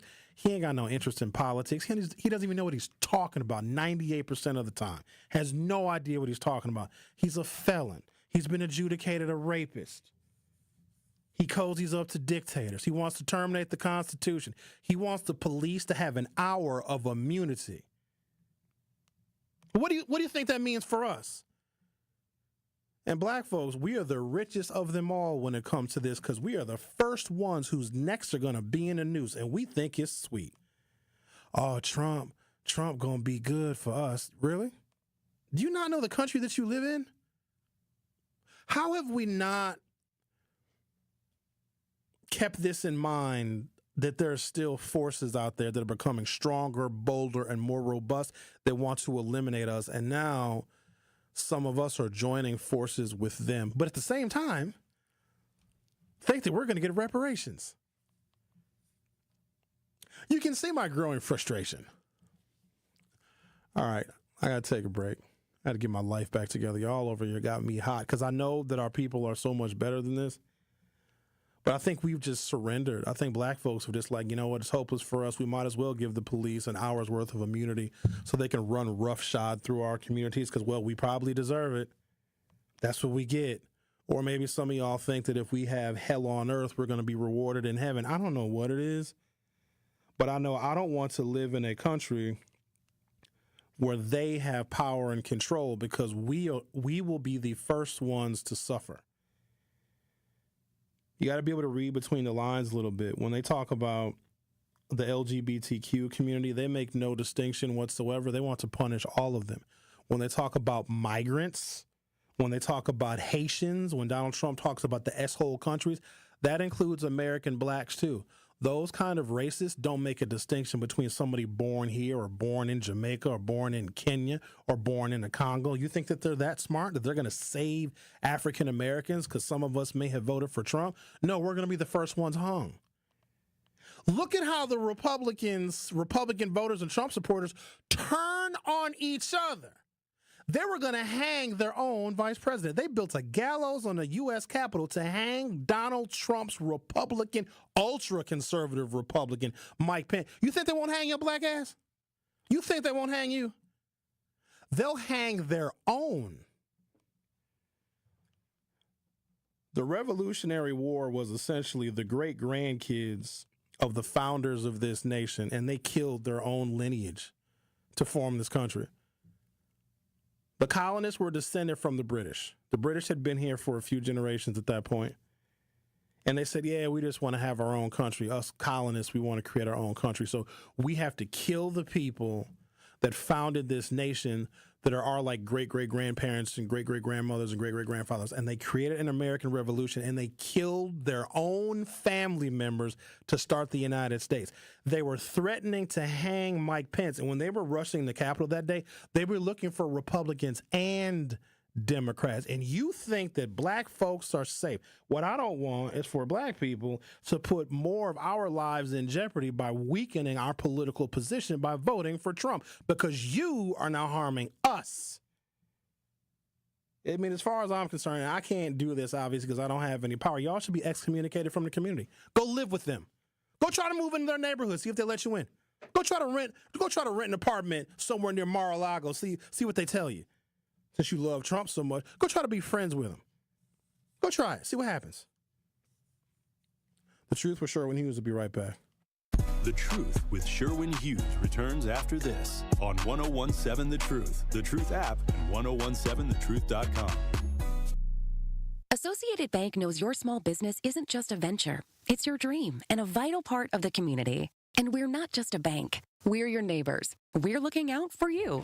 That's why Associated Bank offers quick online applications and approvals with funding in as fast as one business day, checking with no minimum balances or maintenance fees, and prompt customer service. Explore our products at associatedbank.com/business or visit a branch for more details. Subject to credit approval. Member FDIC, Equal Housing Lender.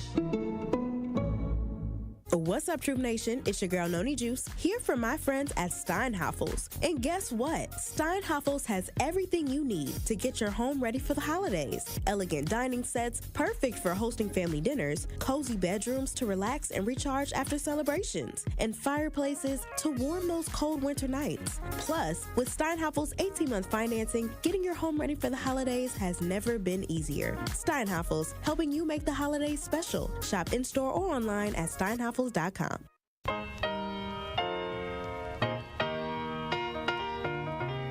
It's time for Truth Takes, a thought-provoking commentary on the new 1017 The Truth. Here is Tory Lowe with his truth.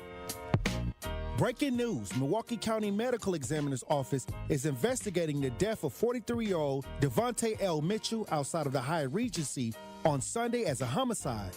Breaking news. A Milwaukee mother is speaking out after her 17-year-old daughter, Amira Wallace, was shot and killed at Milwaukee's Deneen Park. This happened just after midnight on July 22nd. Breaking news. According to a sheriff's office report, Sean Grayson said he shot Sonia Massey after fearing she would throw boiling water at him, which would have caused great bodily harm or death. Breaking news. Body cam video shows fatal police shooting of 4-year-old Illinois boy and man holding him hostage. Police responding to a domestic violence call shot a 4-year-old named Terrell Marshawn Miller and his mother's boyfriend. Now that I have your attention, these are families that are more than just a news story. These are families who are hurting. These are families that are searching for justice. As a community, it's our duty to get involved and make sure we do our part to make sure that these families receive the justice that they're searching for. Today, it's their families in the news. Tomorrow is yours. This is why it's important for us to make sure that we stay on the front lines and make sure that we do our part to help change what's going on in our neighborhood. Whether it's police brutality, whether it's senseless violence, whether it's human trafficking, we all can do our part and help each and every family that's affected negatively in our communities get justice. This has been Truth Takes on the new 1017 The Truth. Listen to The Tory Lowe Show weekdays from 1 p.m. to 4 p.m. You are listening to The Truth with Sherwin Hughes on 1017 The Truth app, and 1017thetruth.com.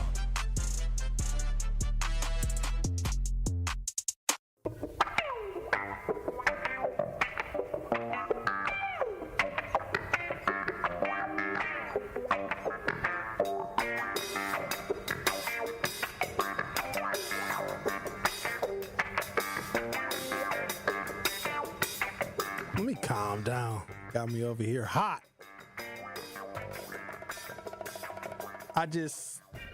I don't know. I think it's my profound disappointment because the people that despise us, and maybe because I'm overexposed to government, because I worked for policymakers for 15 years, they hate our guts. We're going to starve Milwaukee until it basically goes bankrupt, where we can't invest in people, we can't invest in healthcare, we can't invest in education, we can't invest in job training and placement. We can't deal with the number of people who are returning to our community from incarceration to get them back to being productive citizens again. And then we're on the brink of complete and total collapse. Because then what you're going to see is you're going to see more youth violence. You're going to see more domestic violence. You're going to see more drug use, drug abuse, and alcoholism. And you're going to see more homicides. Okay, that is how you know that our city is not being invested in properly.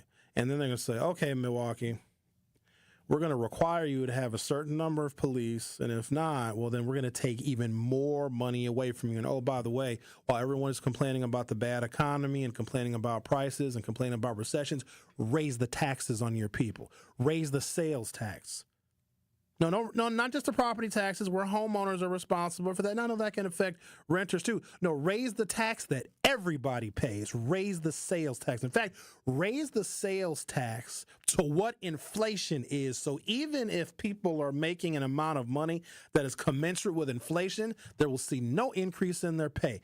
That is how much these Republicans hate us. And some of us are voting with them. This ain't fun and games. They want to exterminate us. And they're using propaganda to convince us that there is something better than the Democratic Party. They relegate the Democratic Party, the party of women and the party of black people. And they hate it. And some of us are joining forces with the party that hates us. It's obvious in their policy and in their legislation. It's not like they slightly dislike us or we annoy them. They hate us and they want to see us gone. And they have the ideal candidate that exemplifies that. From Feasterville, Pennsylvania, former President Donald Trump briefly manned the Fry station during a staged visit to a McDonald's franchise on Sunday. But he dodged a question about increasing the minimum wage. How is that not a slap in the face? Remember when fast food workers went on strike and y'all got mad because you couldn't get your Big Mac, your McMuffin sandwich? Full disclosure, I got to confess something to y'all, and I probably shouldn't do it, but I have to. I saw a commercial for a chicken Big Mac. I want it real bad. Like real bad. How have I never thought in all of these years to just order a Big Mac with chicken patties? But listen, it's not the McChicken chicken patty. No, it's like the crispy chicken nugget. It's a flattened chicken nugget. It's crispy. It's fried hard. Ricky is telling me I have a big bag. I got to try it. And I'm a vegan. Well, sometimes. It depends. I like cheese. I like a lot of cheese, so that's not really vegan. There's vegan cheese too, but it's not the same. I'm a vegetarian. I eat seafood. I want a chicken Big Mac. Have any of y'all tried a chicken Big Mac? Shout out to the person that said, let's just put this joker on the menu. Trump is going to work in McDonald's in a staged scenario where they close the McDonald's. I even have the letter that they posted on the door. Hi, sorry everybody who's coming here. You can't come here today because we're having a campaign event. Former President Donald Trump is here. It says it right there on the door. So it's not even like he was working at a real McDonald's. It was all staged. I could see if a potential elected official, a politician, a candidate was working in McDonald's and you do all of the jobs, right? You got to make burgers and you make the quarter pounder and you make the double quarter pounder. You got to make the cheeseburgers and the filet of fish. Y'all know how I feel about a filet of fish now. I take my shirt off when I eat a filet of fish. I take off my shoes.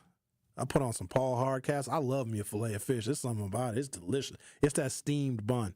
I think the bun is so soft. That bun is romantic. You know what I mean? Like the Filet-O-Fish bun is unlike any other culinary delight that exists on the planet. So if anything, you get a politician to work all the different stations at a McDonald's, and they would eventually understand, like, wow, this is hard work to only make $7.25 an hour.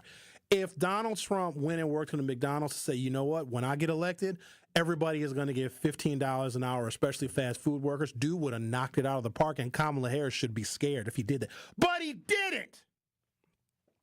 Dude wanted to work at McDonald's to prove that he worked there longer than Kamala Harris did because, you know, that's a part of her upbringing. She worked at a McDonald's, where a lot of people worked at McDonald's in their formative years. A lot of y'all learn customer service. You learn how to do a bunch of different tasks, and you learn how to work with other people, and you learn how to be a team. McDonald's has taught a lot of people about basic levels of professionalism, but he did it just as a stunt. And there's people that think it was a good idea. He was laughing at those people because his billionaire self can just walk away from McDonald's and never have to go there ever again. It's some people that have to go to McDonald's because they need the income to be able to afford their rent. The Town, you're on 101.7 The Truth. How you doing, sir? I'm good. I got a question and a comment. I'll go with my comment first. And I noticed, I listened to you last week, and I think you said, like, you ain't know that Tammy Baldwin was gay. Remember you said that? Yeah, we've known for about 30 years. But I think something that might hurt her is that, and I've been talking to a lot of people about her, about, you know, the race or whatever. A lot of people didn't know that she was gay. That's because they weren't paying attention. She got elected as the first lesbian in Congress in the 90s. I know, right. That was like, you know, that's on her little placard or whatever like that. She's the first one of the first gay senators or whatever like that. But a lot of people around the city, they didn't know that she was gay. So I think that might. I don't know. We'll see how that goes. It might hurt her because they don't know, and they might, you know, some racist people or whatever like that, or, you know what I'm saying? They might feel that way. But the question I have for you, though, is real simple and real quick. As far as the city and the finances, where did the money go? Like, where was the money wasted? We never had why it. Is it because we never had it in the first place? No, never had it. Does that answer your question? Yeah, it does. It does. Is that the whose fault is that? Like past administrations or whatnot? The state Republicans in the state legislature. I'm gonna make it real simple. The Republicans in the state legislature control the budget. They don't like Milwaukee. Milwaukee is a Democratic city. Milwaukee is mostly minorities. They starve Milwaukee, and then they blame Democrats for running a crappy city. They've been playing us like a marionette. They've been playing the okie doke on us. They starve us of money. Our city collapses. Crime goes up. Education goes down. Poverty goes up. Hopelessness goes up. And they say, see, that's what you get for having a democratic city. They're the ones that control our money. The people that hate us have impact on the money that we get to run this city. And then they blame the Democrats, and some of us actually believe it. But right now I got to go because I got to take a break.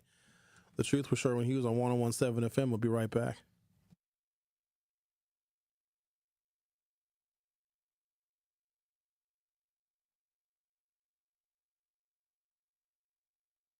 The Truth with Sherwin Hughes returns after this on 101.7 The Truth, The Truth app, and 1017thetruth.com.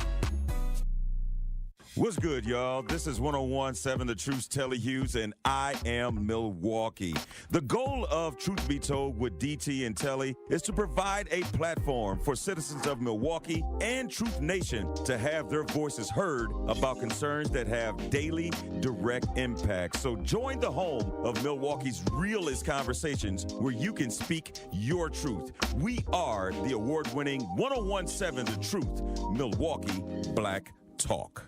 What distinguishes Old National Bank from other lenders in helping people buy their first home and furthering their small businesses? One thing that really makes us stand out is our grants. We have 2 really big grants right now specifically for first-time home buyers buying in Milwaukee County. The first one is for $15,000. They have to be buying within Milwaukee County and reach certain income limits. And then the second one is for $20,000, and that is through the Federal Home Loan Bank of Indiana. We're headquartered in Indiana, as you know, Denise. So that is a second grant, and that is really the highest, most robust grant program throughout the entire southeastern Wisconsin area. So it's up to $35,000 essentially that a person could be receiving for their first home. If you are in a position that you're looking to buy your first home throughout Milwaukee County, please give me a call. Please contact me. I'm more than happy to help everybody that I can. And what's your number, Anna? Sure. How can they reach you?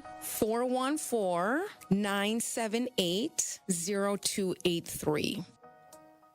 The WIAA football playoffs is here. Tune in this Friday night as the #1 seeded Marquette Hilltoppers begin their quest for back-to-back state championship titles as they host the 8th seeded Milwaukee Marshall Eagles. The football action kicks off at 7 p.m. on 101.7 The Truth. Marquette University High School football is presented by Gruber Law Offices and sponsored by Capital Insurance Agency, Magic Productions, Annex Wealth Management, C.G. Schmidt, Left's Lucky Town, Boyle Frederickson Intellectual Property Law, and Marquette University High School. The Greater Milwaukee Urban League Ball is sold out, but you can still join in the fun and support the work of the Urban League. Participate in a special online silent auction of great prizes and experiences. Auction items include a night at Milwaukee St. Kate Hotel, an autographed Packers football, baseball, hockey, and soccer tickets, and a special evening at Lake Park Bistro. Go to the Urban League's website and click on the black and white ball tag. Visit tmul.org. Let the bidding begin. Adrian was seriously injured when a careless driver merged into her lane. Gruber was there for everything that I needed. Any questions that I had, Gruber was there. They made me feel like everything about my situation and my accident was very important to them, and that made me feel good. And I would definitely call Gruber again for that. Serving Wisconsin for over 35 years, Gruber Law Offices. One call, that's all. They go above and beyond for their clients. This is The Truth with Sherwin Hughes on 101.7 The Truth, The Truth app, and 1017thetruth.com.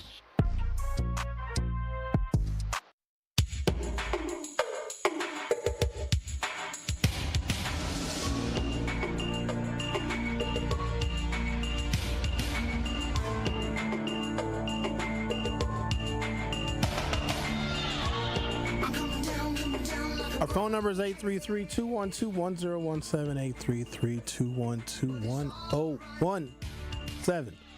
Let's talk to Millicent. Millicent, you're on 101.7 The Truth. How are you? I am doing well. I had to call because how can somebody just have the nerve to call in and say they did not know Tammy Baldwin was gay? And you live in Wisconsin. Because they weren't paying attention and probably never voted a day in their lives anyway.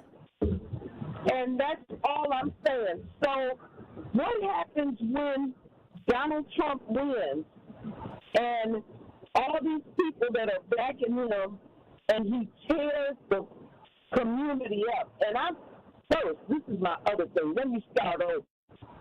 Please stop saying these black men aren't voting for Kamala Harris or that they're wearing the shirt that says Trump or Trump. Those aren't black men. You and I have had this discussion before. Those are black males. Men, to be a black man, there's a card you have to carry. And to carry that card, there's a level of intelligence that you have to have. And they don't have that right now. And so they're not men. They're just black males. They're just good.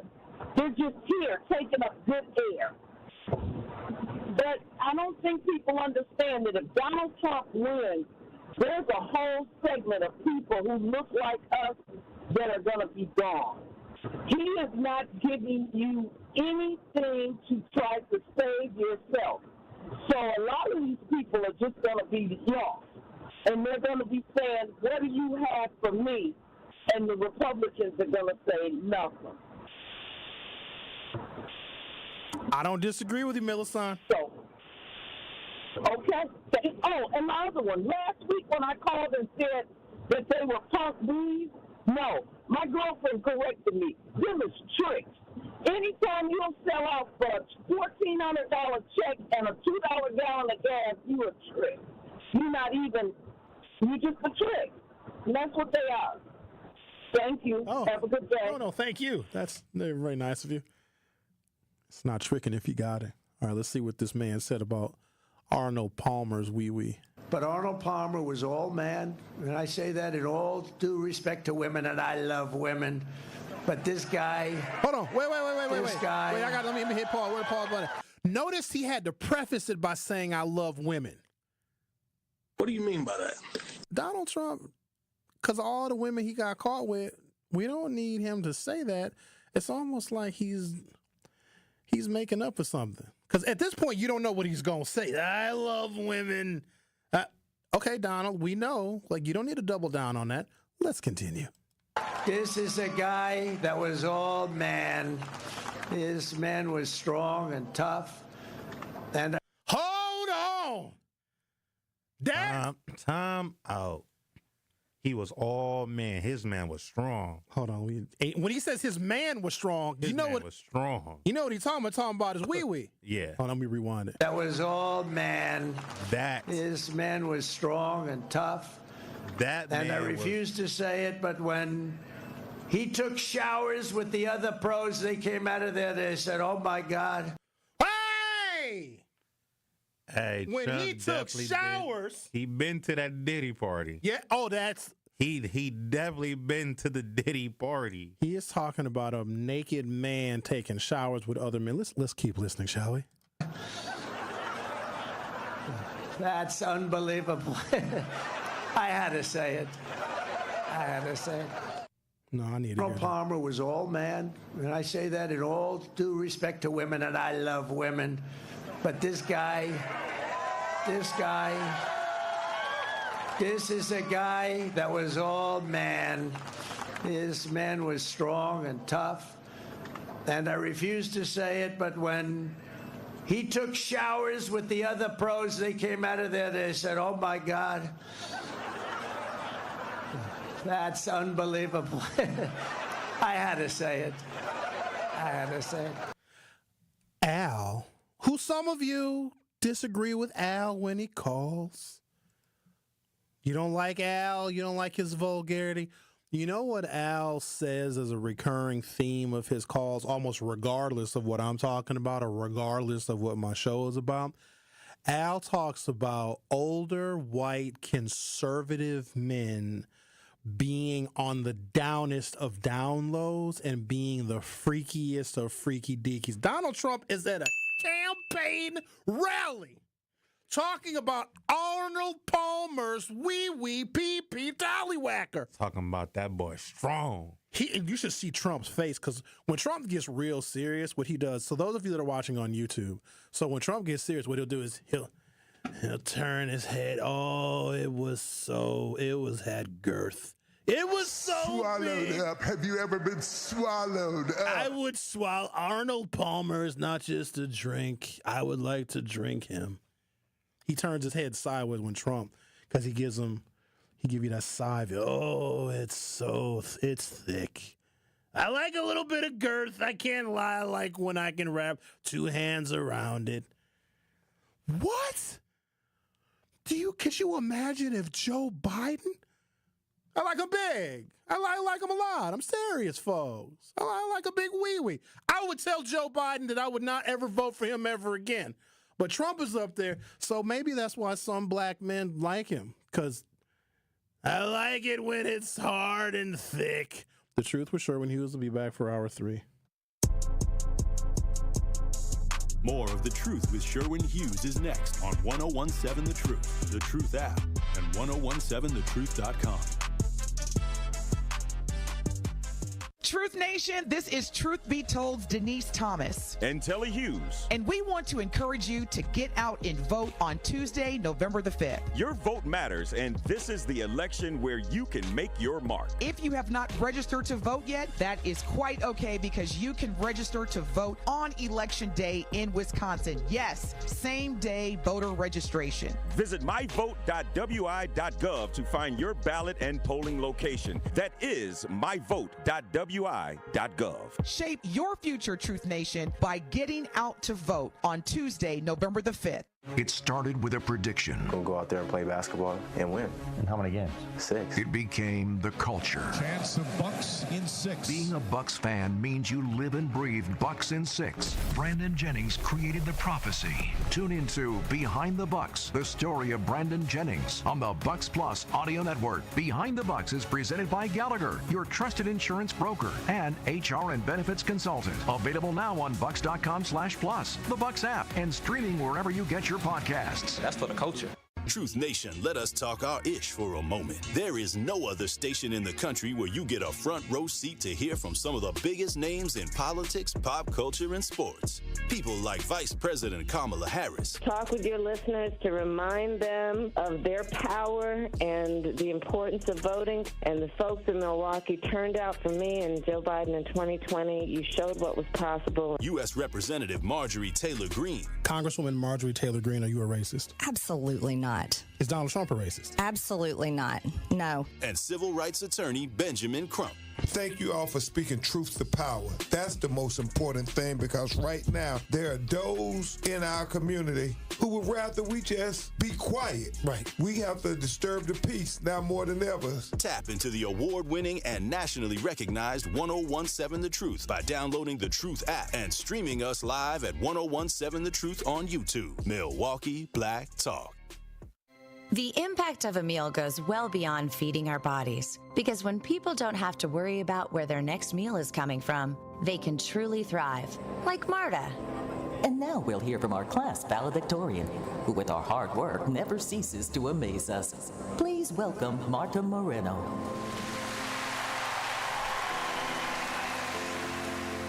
And Alex. Hey, Alex, how did the interview go? I did it! I got the job! I can't believe it! I knew it. Let's meet up later to celebrate. And Diego. Mom!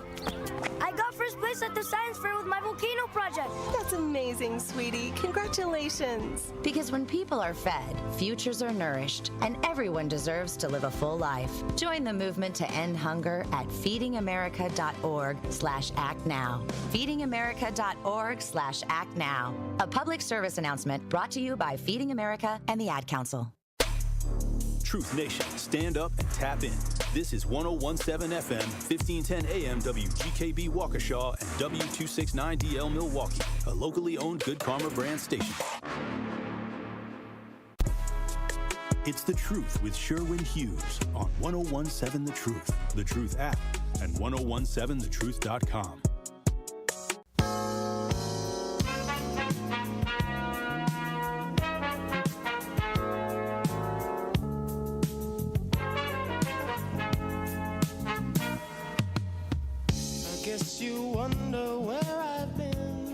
Welcome to Hour 3 of The Truth with Sherwin. Carrie was just in here. Maybe it just doesn't matter.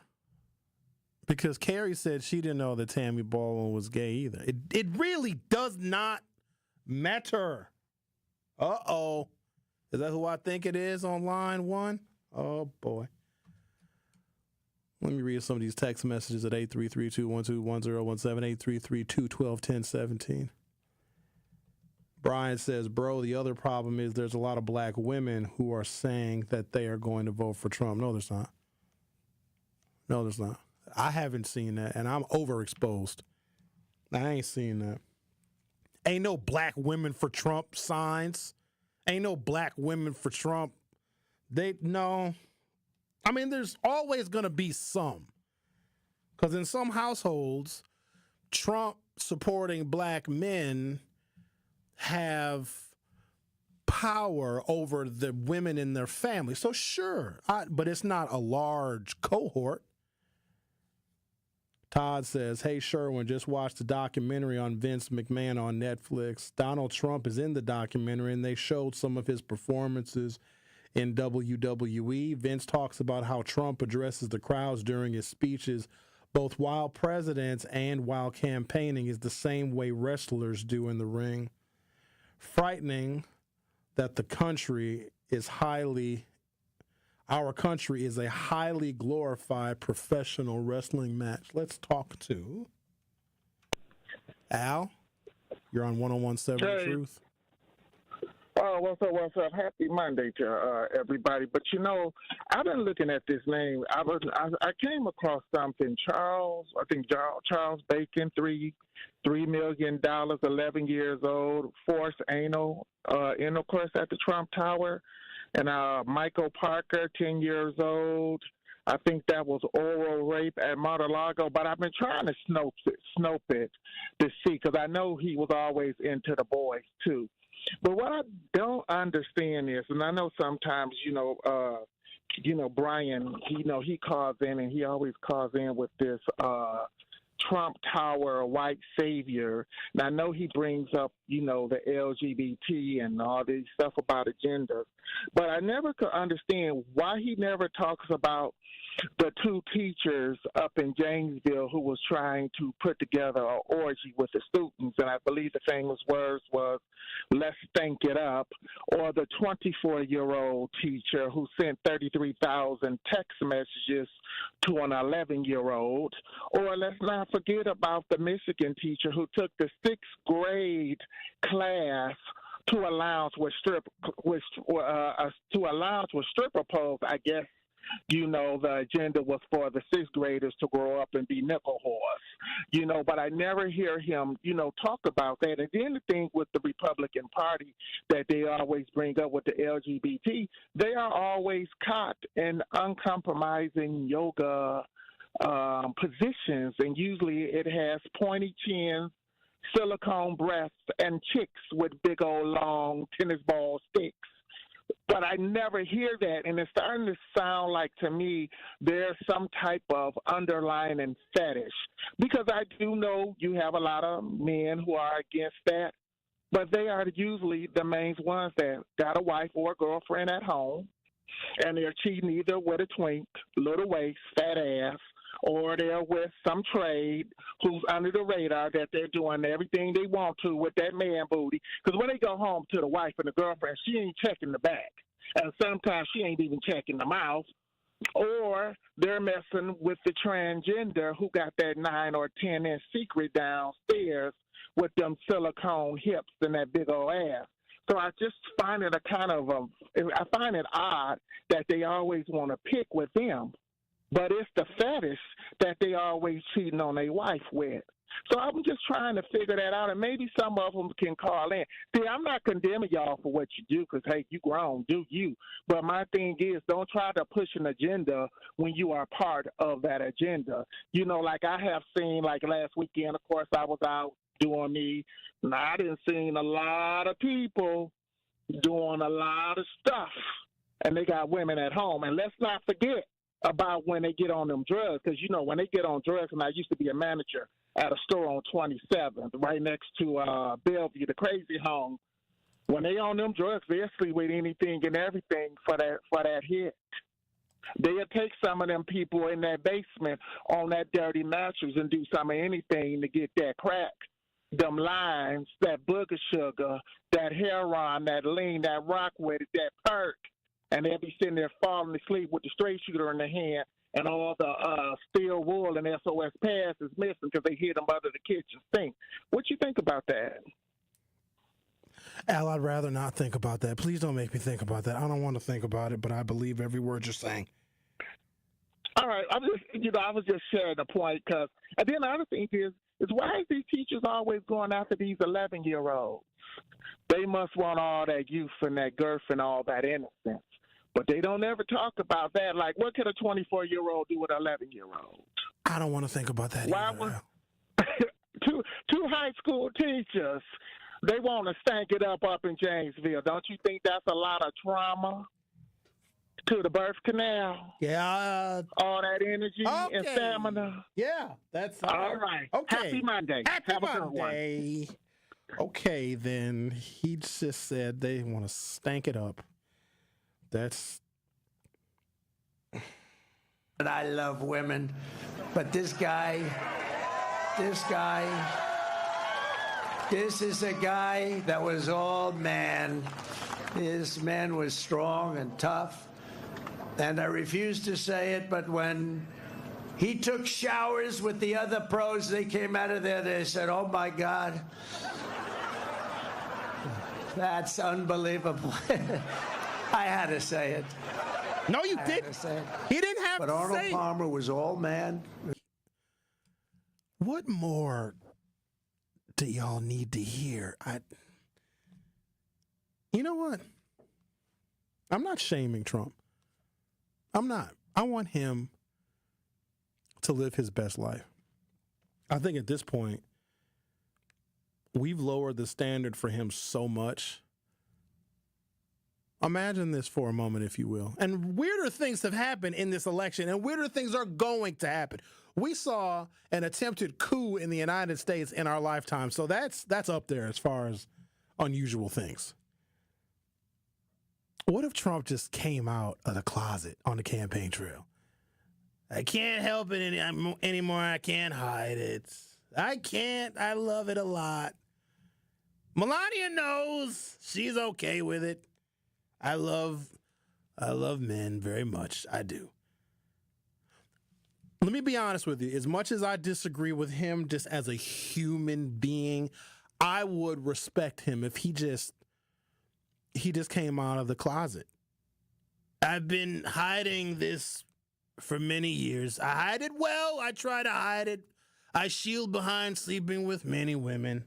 I don't like them. It's gross. But have to pretend I'm a man.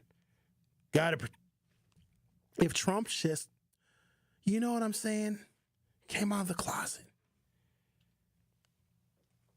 I just spoke with Ariva Martin, who is with Kim Whitfield. They're on their way. Ricky, don't jump up and want to get autographs and try and take a whole bunch of pics. And Ricky, please don't do that either. He's doing something right now that is extremely inappropriate. So tonight at the Rise and Grind Cafe, I just got word that the event is sold out.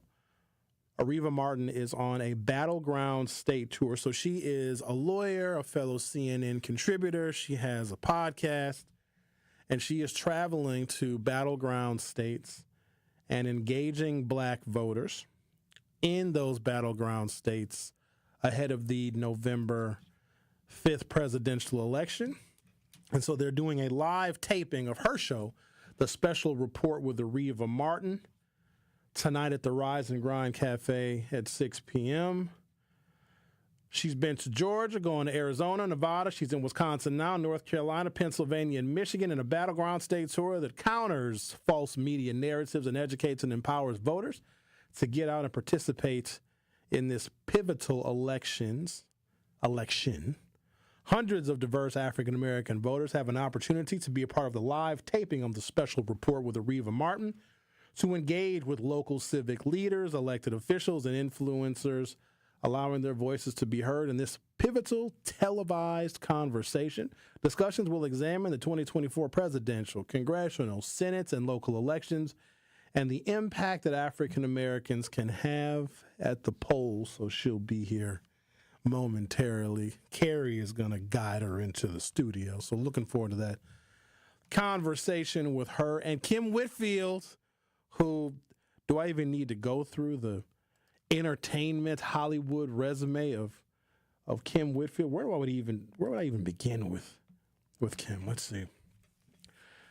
She starred in sitcoms such as My Brother and Me, Sparks, Animal Practice, did voiceovers for The Boondocks. She was on Young and Hungry, The Parkers, The Cleveland Show, Black Dynamite, and Act Your Age. Whitley was nominated for a 2004 BET Comedy Award for Outstanding Supporting Actress in a box office movie for her role as Ormandy in the 2003 comedy Deliver Us from Eva. She also went on a comedy tour. late spring, early summer, the Kims of comedy, where she was touring with other famed comedians named Kim. She'll be here in the studio in a little while. Right now, I'm going to take a break. You're listening to The Truth with Sherwin Hughes on 101.7 FM. Don't go anywhere. I'll be right back. Don't touch that dial. The Truth with Sherwin Hughes will be right back on 101.7 The Truth, The Truth app, and 1017thetruth.com. Coming with straight truth. There are some issues when school boards use tactics that the law gives them by going into executive session to let people off the hook, like Keith Posley, who did not do his job. His number 2 didn't do their job. And number 3 and number 4 and all the area superintendents and the principals didn't do their job. But here we are, once again, MPS wants a count so they can get money. Listen to Truth in the Afternoon with Dr. Ken Harris every weekday from 4 p.m. to 6 p.m. on 1017 The Truth and The Truth app. Hardworking family businesses, ambitious entrepreneurs, relationship builders, and job creators. Businesses like yours are the heart of Wisconsin, and Wisconsin Economic Development Corporation lives to help you realize your vision. Join them for Marketplace Wisconsin, the Governor's Conference on Diverse Business Development. It will be held on December 11th and 12th at the Baird Center in Milwaukee and virtually on the 10th. Presented by WEDC, Marketplace Wisconsin is a place for minority, women, LGBTQ+, veteran-owned and small businesses to network, explore government contracting, and grow. You keep our state moving with construction, janitorial services, logistics, transportation, technology, medical services, and more. And Wisconsin Economic Development Corporation wants to help propel your success too. Let's look forward together. Register for Marketplace Wisconsin today at marketplacewisconsin.com. That's marketplacewisconsin.com. What's up, Troop Nation? It's your girl, Noni Juice, here for my friends at Steinhafels. And guess what? Steinhafels has everything you need to get your home ready for the holidays. Elegant dining sets, perfect for hosting family dinners, cozy bedrooms to relax and recharge after celebrations, and fireplaces to warm those cold winter nights. Plus, with Steinhafels 18-month financing, getting your home ready for the holidays has never been easier. Steinhafels, helping you make the holidays special. Shop in-store or online at steinhafels.com. Hi, Drew and Jonathan Scott here, reminding you that American Family Insurance agents can help build a customized renter's policy so you can protect stuff like this, or this, or even this. Oh, well, case in point. Life's better when you're under American Family's roof. Insure carefully, dream fearlessly. Get a quote and find an agent at amfam.com. Products not available in every state. American Family Mutual Insurance Company SI and its operating company, 6000 American Parkway, Madison, Wisconsin. We're here. You brought me to a cornfield to see a scarecrow? Well, the mortgage lender said the money for our home is in scarecrow. I think they said escrow. Oh. There's a lot to learn when buying your first home. That's why UW Credit Union offers home loans with local expertise and a lowest closing cost commitment to make the journey easy. UW Credit Union. Apply today. Equal housing lender. You are listening to The Truth with Sherwin Hughes on 1017 The Truth, The Truth app, and 1017thetruth.com.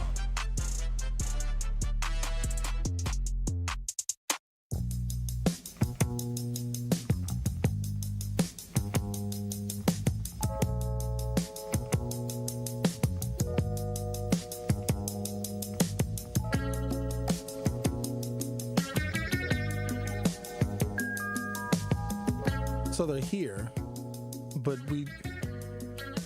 are y'all gonna witness the setup of how we bring guests into the studio?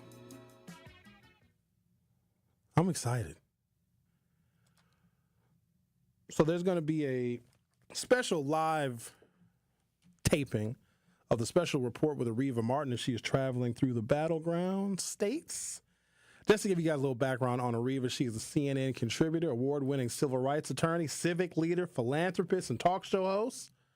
Ariva Martin is an audience favorite on the networks and streaming sites, and a long list of TV shows from Dr. Phil to Good Morning America. And Kim Whitley, well, she just needs no introduction whatsoever. She is a fixture in Black popular culture and movies and comedy, et cetera, et cetera. What is Carrie doing? Carrie said she was, because I can't start a new topic because we're going to be talking about the Battleground State Tour. Okay, I hear him. Rick, are they in there with you? No, they're not. We'll take another commercial break. Why am I whispering? This is my show. I don't need to whisper. The special report will be taping from October 10th through October 30th before live audiences in swing cities, including Phoenix, Arizona, Las Vegas, Nevada, Milwaukee, Wisconsin, Atlanta, Georgia, Charlotte, North Carolina, Detroit, Michigan, and Philadelphia, Pennsylvania. Ariva Martin will bring her signature interview style to draw out panelists and confront the questions and misinformation that are sowing controversy, uncertainty, and apathy among critical voting blocs. And the ladies have arrived.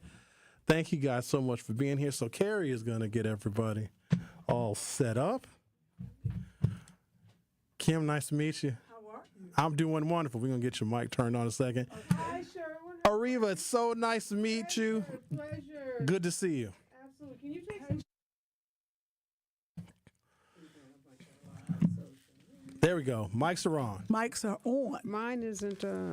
Is your headphone plugged in? Don't plug it in. Push it on in that button right there. Carrie, help them, please. Okay. No, I'm good. All right. Carrie don't give a damn. So you can take some video and photos, Carrie. Of course, on your phone. Thank you. Thank you both for being here. Welcome to Milwaukee. Have you guys been to Milwaukee before? Kim, I know you've been to Milwaukee. You know, I can't remember. It must have been back in the day when I was doing the Play Beauty Shop or something. I used to date one of the Green Bay Packers. Get out of here. So I was I had friends on Green Bay. I had a lot of my boys.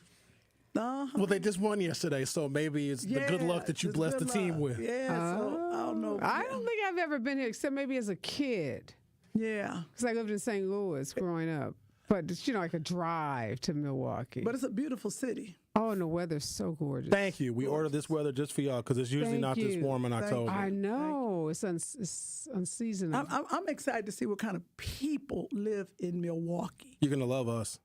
I think so. We're down. No, seriously. Forget what you heard. Okay. Once you experience the warmth, the kindness, Midwestern hospitality. I think you're going to see it tonight at the Rise and Grind Cafe. Because you're in town for the special reports. Yes. We just met a man at a hotel who had an interesting take on the election. So. Oh, goodness. Yeah, I'm asking everybody, black, white, brown, purple, which way are you trying to vote? What are you doing?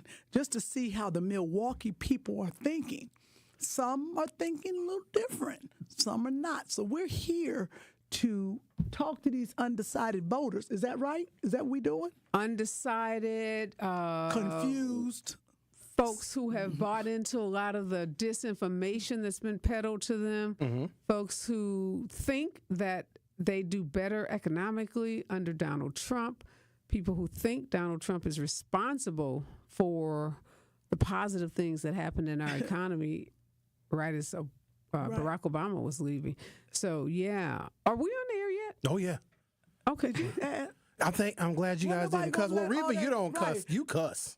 Do I cuss? Yes. Praise the Lord. I do not cuss on air. Thank you. We appreciate that. Are you kidding me? Okay. You have never heard about me cussing on air. Kim Whitfield and Ariva Martin here. Whitley, I'm sorry. I used to be on the Tom Joyner morning show. I used to do radio every morning.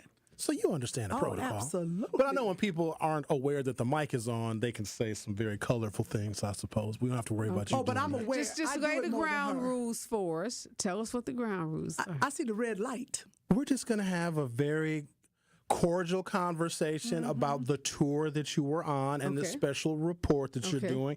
First thing I want to ask you is, have you been to a number of cities already? Yes, I've been to Tempe and Phoenix, Arizona, and Las Vegas, Nevada.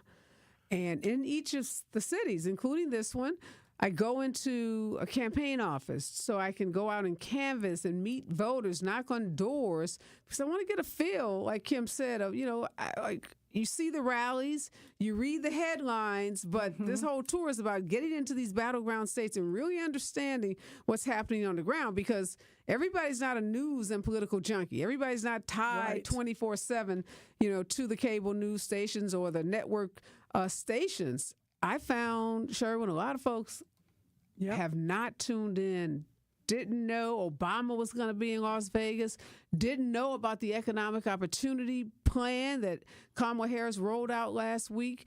A lot of voters who don't have good information. And a lot of them rely on social media, which is the wrong thing to rely on. Yeah.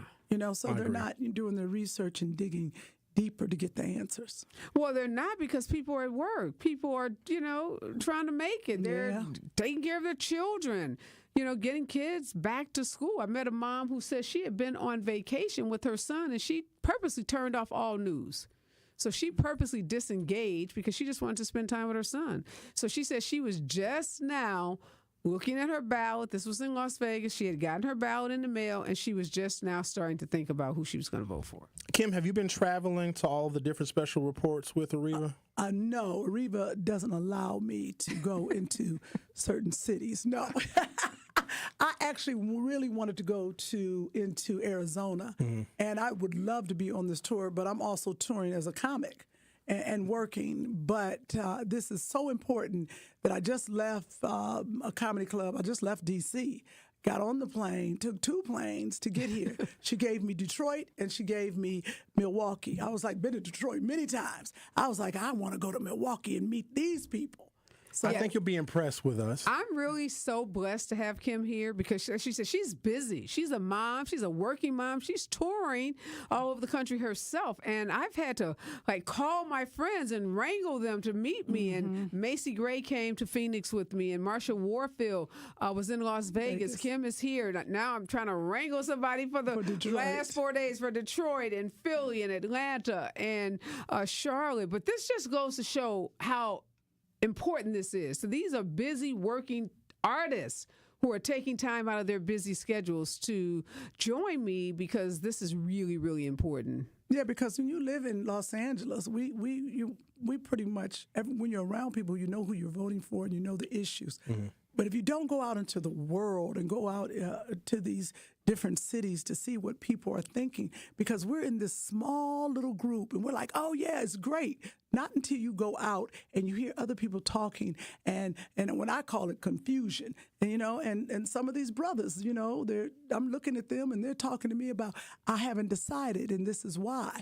That's a problem, Do you ladies think that there's enough Black men, because I hear some of them call this show, do you think that there is enough that can have an impact on the election? Or I think some people might be saying it just to get attention, or they're not voters at all and they just want to run their mouths and get some attention by saying they're voting for Trump. Do you think it's enough to impact the election?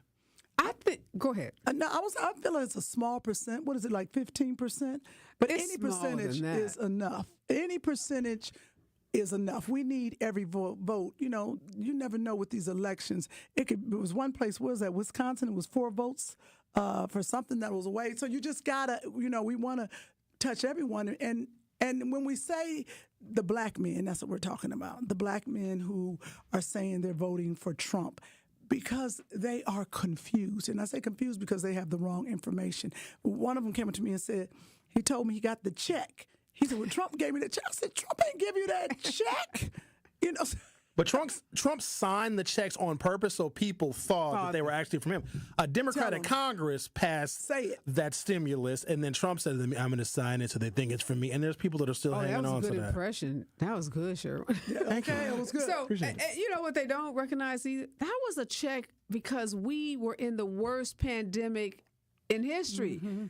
That's not a check that's going to come to you on January 2025 or February 2025. That was a one-time situation. So people confuse that. And I've heard a lot of people say that too, Kim, that there is, I had money in my pocket, oh, that's stimmy, and not recognizing, as you just correctly stated, Sherwin, that there was a piece of legislation passed by Congress, and Trump did something that no president has ever done before, which was insist that his name get put on the check. And in fact, he held up the issuance of the checks because he wanted his name printed on it. But I want to go back to your original statement. I agree. I think the whole black male issue has been blown out of proportion. I don't think this election will be any different from any others, where you historically have about 8 to 12% of African-American people that will vote for the Republican candidate. I don't think Trump will get any numbers higher than that. I think the corporate media has a job to do, and that's to make money for their shareholders. And that means keeping stories as hot as they can, keeping this election as tight as they can, like a prize fight or a Super Bowl, a sporting event. So some of these stories that we saw and people pontificating, some of the people pontificating about it were people who don't have their fingers on the pulse of black men in black communities. And when I talk to pollsters that really work in our communities, they're not concerned that there's going to be some huge number of black men voting for Donald Trump. So, I want to tell folks about the event, though, tonight, yes, which please. I come to find out is sold out. So it's not sold out. We opened it up. We did sell it out, but then we opened up some slots. So let your listeners and viewers know that there are openings. So go on to the Eventbrite and sign up. We want as many people there as we can squeeze in, fit in, because this is important, and we're only going to be here once. And I have people, Sherwin, hitting me up, oh my God, you were in Arizona. Yeah, I was. Now I'm in Wisconsin. So we don't want people to have like FOMO, right, because they missed the event. So go ahead and tell folks where we're going to be tonight. So tonight at the Rise and Grind Cafe on MLK Drive, there's an esteemed panel that has been assembled. Angela Lang from the Black Leaders Organizing for a Community is going to be there. State Senator Dora Drake is going to be there. The Vice Chair of the Democratic Party of Wisconsin, my good friend and former County Supervisor Felicia Martin. Saquana Taylor, who is both a county supervisor and the District 11 state rep. Charlene Moore, who is my beloved alderwoman. She's going to be in the house. Dr. Robert Baker, who is an esteemed educator and UW Milwaukee professor. And County Executive David Crowley, and a special guest appearance from our Congresswoman, the effervescent Gwen Moore. Again, it's going to be tonight starting at 6 p.m. at the Rise and Grind Cafe. And I know I shouldn't say this part because this is really going to get the crowds out there. Complimentary food and drinks, and we want all of y'all to show up for this incredible conversation. I have got Kim Whitley in the studio. Sherwin? That is the party. Who the DJ? DJ Mick Shelley. Well, DJ Mick Shelley is going to be there too. Look at that. So y'all going to be out there dancing and cutting the rug and all sorts of things. You know why that's important? And some people may say, well, why we have a DJ at an event where we're talking politics? And the reason is because we want people to come out, not those people who go to the rallies all the time, not those people who are connected. And we know in our community, you can't have a gathering of black folks if you don't have some good music, some good soul, some food, some drinks. And so we respect the culture. We respect the culture. And that was important to me, to go to black-owned places in each of these cities and to bring our culture and not, divorce ourselves from what we do when we get together as people. We can talk politics, we can dance, we can do the Cupid Shuffle, we can do all of that and still go out and activate and win this election. Ariva Martin is a CNN contributor, an award-winning civil rights attorney, a civic leader, a philanthropist, and a talk show host.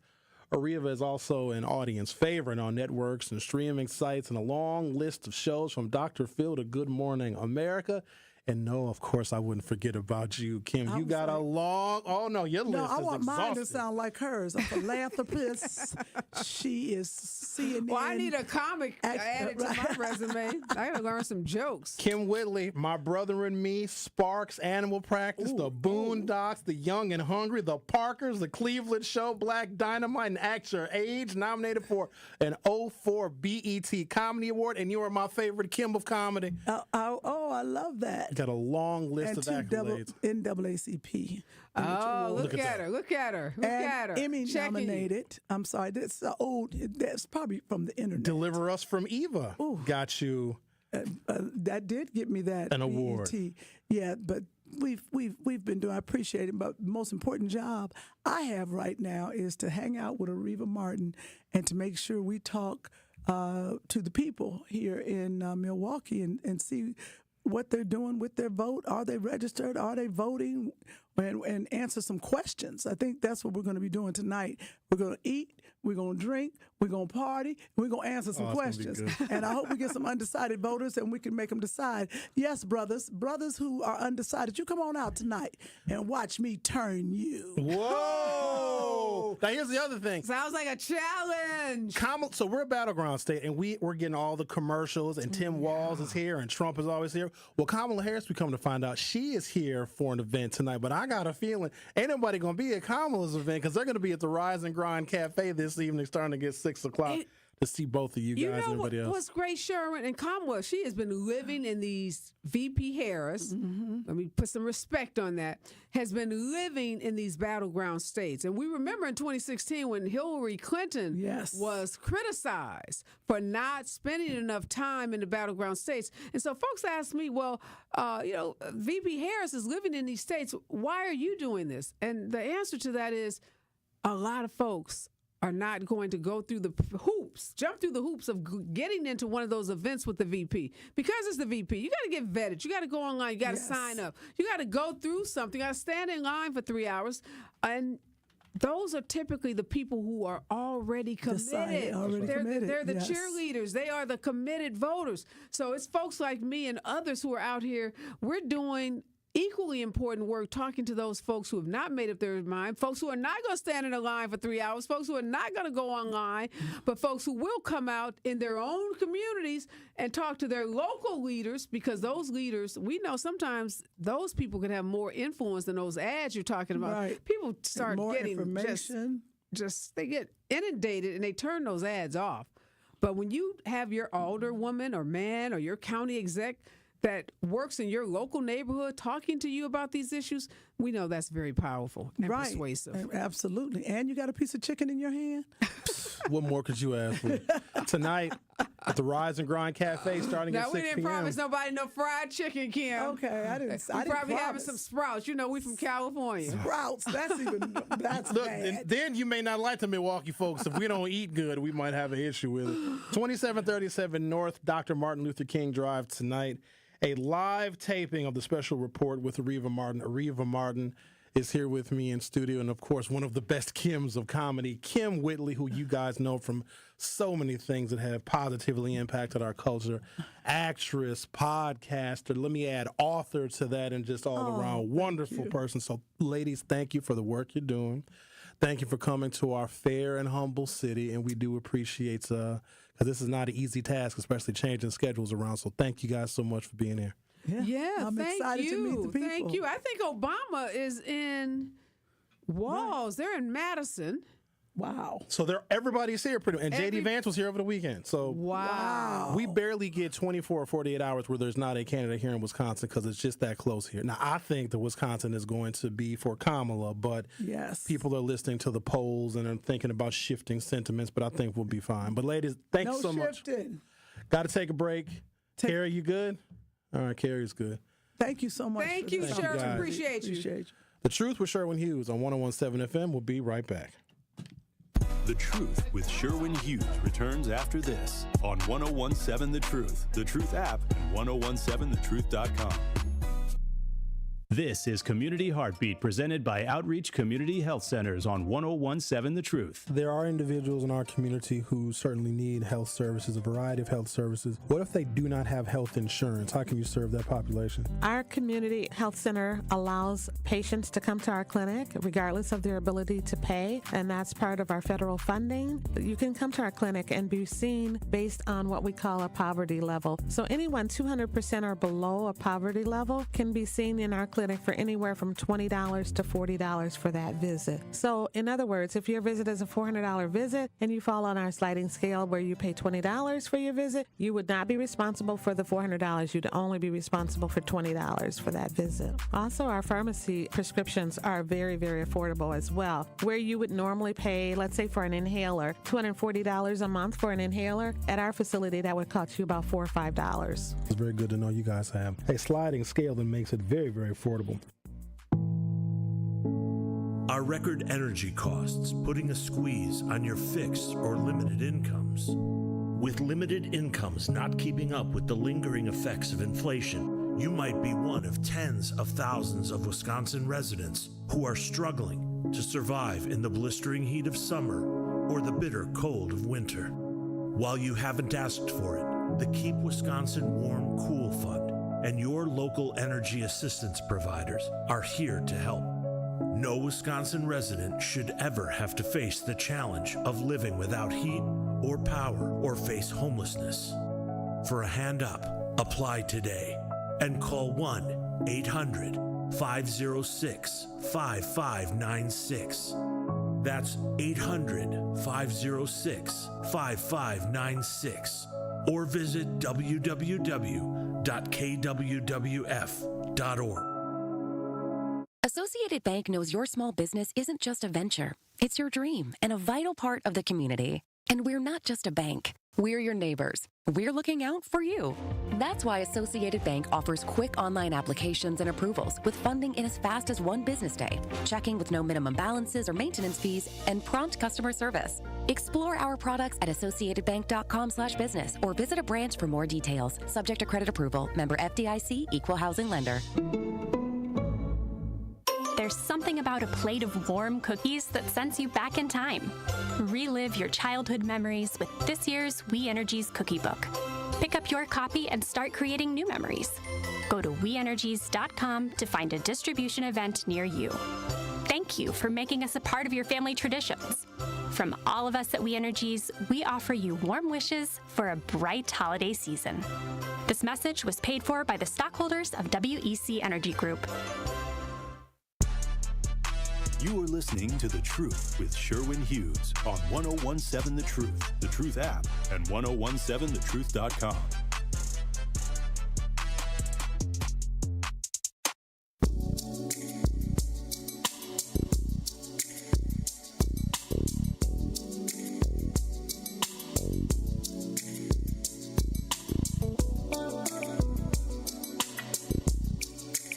Oh, I should have had Kim give Not Really a City Girl a birthday shout out. That was great, you guys. I don't know if that translated well over the air, but that was good. They're fantastic. And so Ariva, so I've been working with her people on this event for some time. So when I heard about the tour and I saw Milwaukee was on the bill, the play bill for them to film. It's a live studio taping. So those of y'all that show up, you're going to be on Ariva's show, which is going to air on CNN. It's going to air online. It's going to be on YouTube. So tonight at the Rise and Grind Cafe, it was sold out, but apparently they opened up a few more seats. So try and get there a little early. Free food, DJ Mix Shell. Thank you, Doc B, for correcting me on who the DJ is going to be tonight at the Rise and Grind Cafe on like King Drive and Center. Black-owned restaurant. Shout out to Bobany. And yeah, should be a good event. I would be there, except I got a very late invitation to see Kamala in Brookfield tonight. And so that's going to take up the majority of my afternoon. Got a few things I got to do when I get done with the show, but then I got to head out to Brookfield like 3:30 because then you got to do all the security stuff and you got to stand in line. But this will be my first time being in the room with the vice president this election cycle. I've interviewed her, I can't tell you how many times, but this will be the first time I actually get to see and experience not just her, but also Liz Cheney is going to be there. And this discussion is going to be moderated by Charlie Sykes, former WTMJ 620 radio commentator. In fact, 620 is our sister station here at 1017 The Truth. But also, I want to be in the room with other Kamala Harris supporters and just absorb the energy and have real conversations with folks that are in the room that are supporting Kamala, kind of get their sentiment on how they're feeling about the race. Every day I'm growing a little bit more optimistic, even though I am taking some of the attacks on her that are distorting her record. I'm taking it personal because I cannot extract the issue of race from how and why they are attacking Kamala on things that are patently false. So that's what makes it so incredibly personal for me. And also, let's take all the other variables out of it. The history-making endeavor, first black woman, first woman president, and just the turn of events from the RNC, which was in Milwaukee, where those Republicans that were here in our city for the RNC were so confident that Trump was going to win. Because remember, your boy had got shot that Saturday. The RNC started that Monday, so Trump's ear was still bandaged when he came here. And Joe Biden was also still in the race.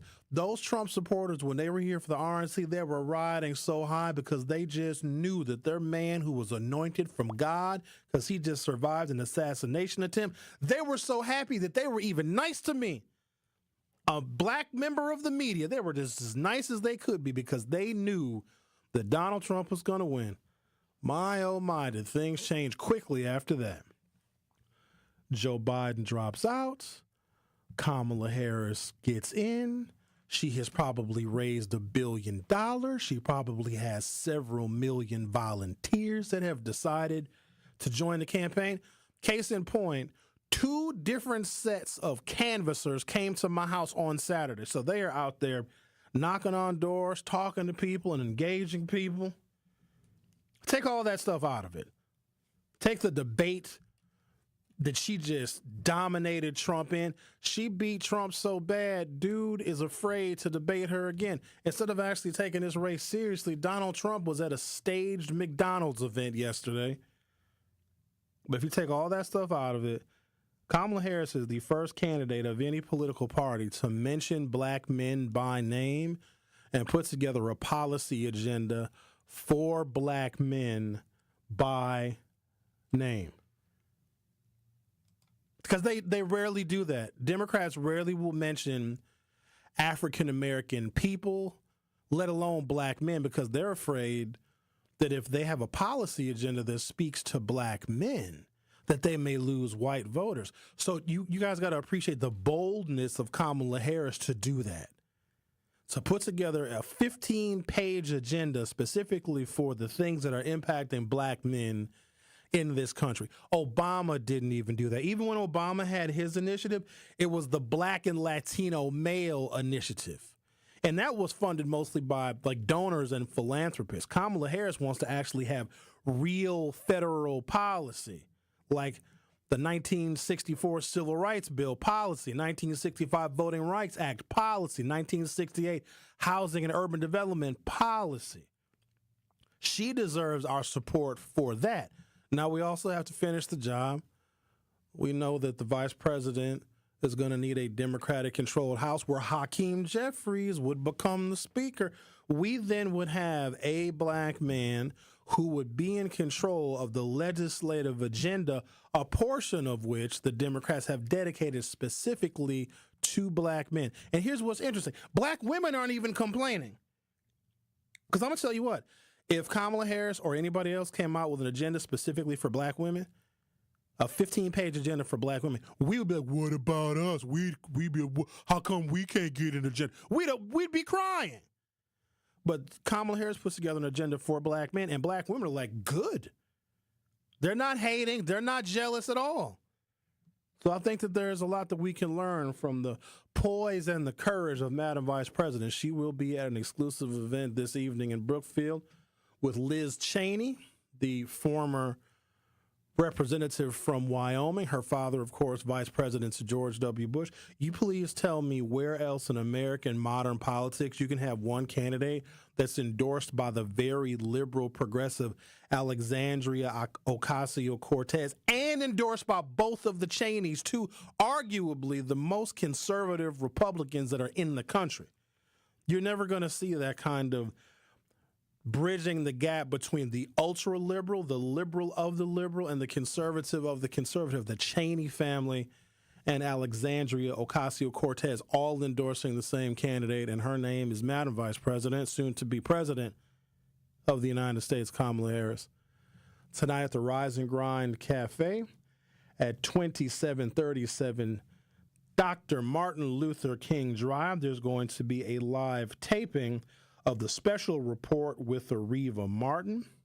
There's going to be a number of esteemed guests that are going to be in that panel, and it is going to be on the TV, so if you all want to get famous, I guess show up tonight. The panelists include Angela Lang, Senator Dora Drake, Vice Chair of the Democratic Party Felicia Martin, County Supervisor and Representative-elect of the 11th Assembly District, Saquana Taylor, my alderwoman, the alderwoman of the 10th District, Charlene Moore, Dr. Robert Baker, who is an educator and a UW Milwaukee professor, and our county executive, David Crowley, with a special guest appearance from our Congresswoman Gwen Moore tonight at the Rise and Grind Cafe. Doors open at 6. Might want to get there a little early. They're going to have food, going to have cocktails, and they're going to have music from DJ Mixshell. Right now, I'm going to take a break. The Truth with Sherwin Hughes on 101.7 FM. We'll be right back. Don't touch that dial. The Truth with Sherwin Hughes will be right back on 101.7 The Truth, The Truth app, and 101.7thetruth.com.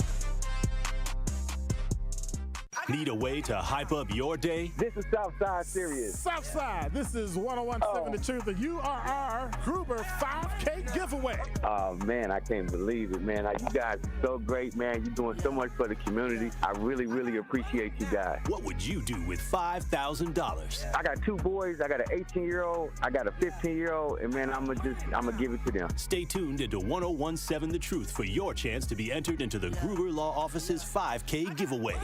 For contest rules, visit 1017thetruth.com. Hardworking family businesses, ambitious entrepreneurs, relationship builders, and job creators. Businesses like yours are the heart of Wisconsin, and Wisconsin Economic Development Corporation lives to help you realize your vision. Join them for Marketplace Wisconsin, the Governor's Conference on Diverse Business Development. It will be held on December 11th and 12th at the Baird Center in Milwaukee and virtually on the 10th. Presented by WEDC, Marketplace Wisconsin is a place for minority, women, LGBTQ+, veteran-owned and small businesses to network, explore government contracting, and grow. You keep our state moving with construction, janitorial services, logistics, transportation, technology, medical services, and more.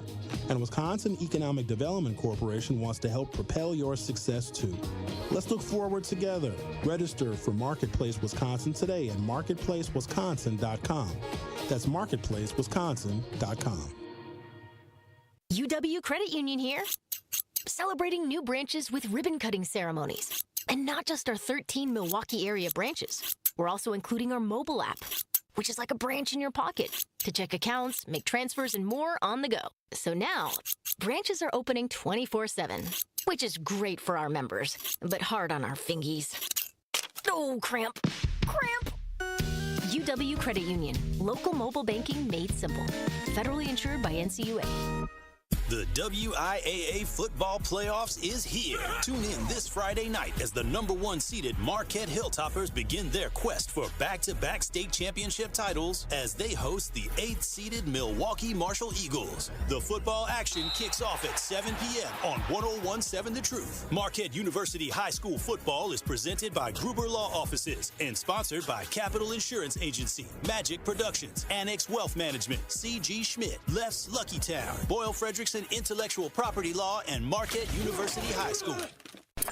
So, you hear about this Project 2025? Yeah, man. And if the part I read is like the other 900 pages, we're in real trouble. What's it say? They want to make it harder to vote, cut Social Security and Medicare, and even go after small businesses. They're coming after my business. Afraid so. Plan is to take money from businesses like yours to give rich folks more tax breaks. No. So y'all gonna use your power and vote. Of course. And vote like our lives depend on it. Paid for by NAACP. You are listening to The Truth with Sherwin Hughes on 101.7 The Truth, The Truth app, and 101.7thetruth.com.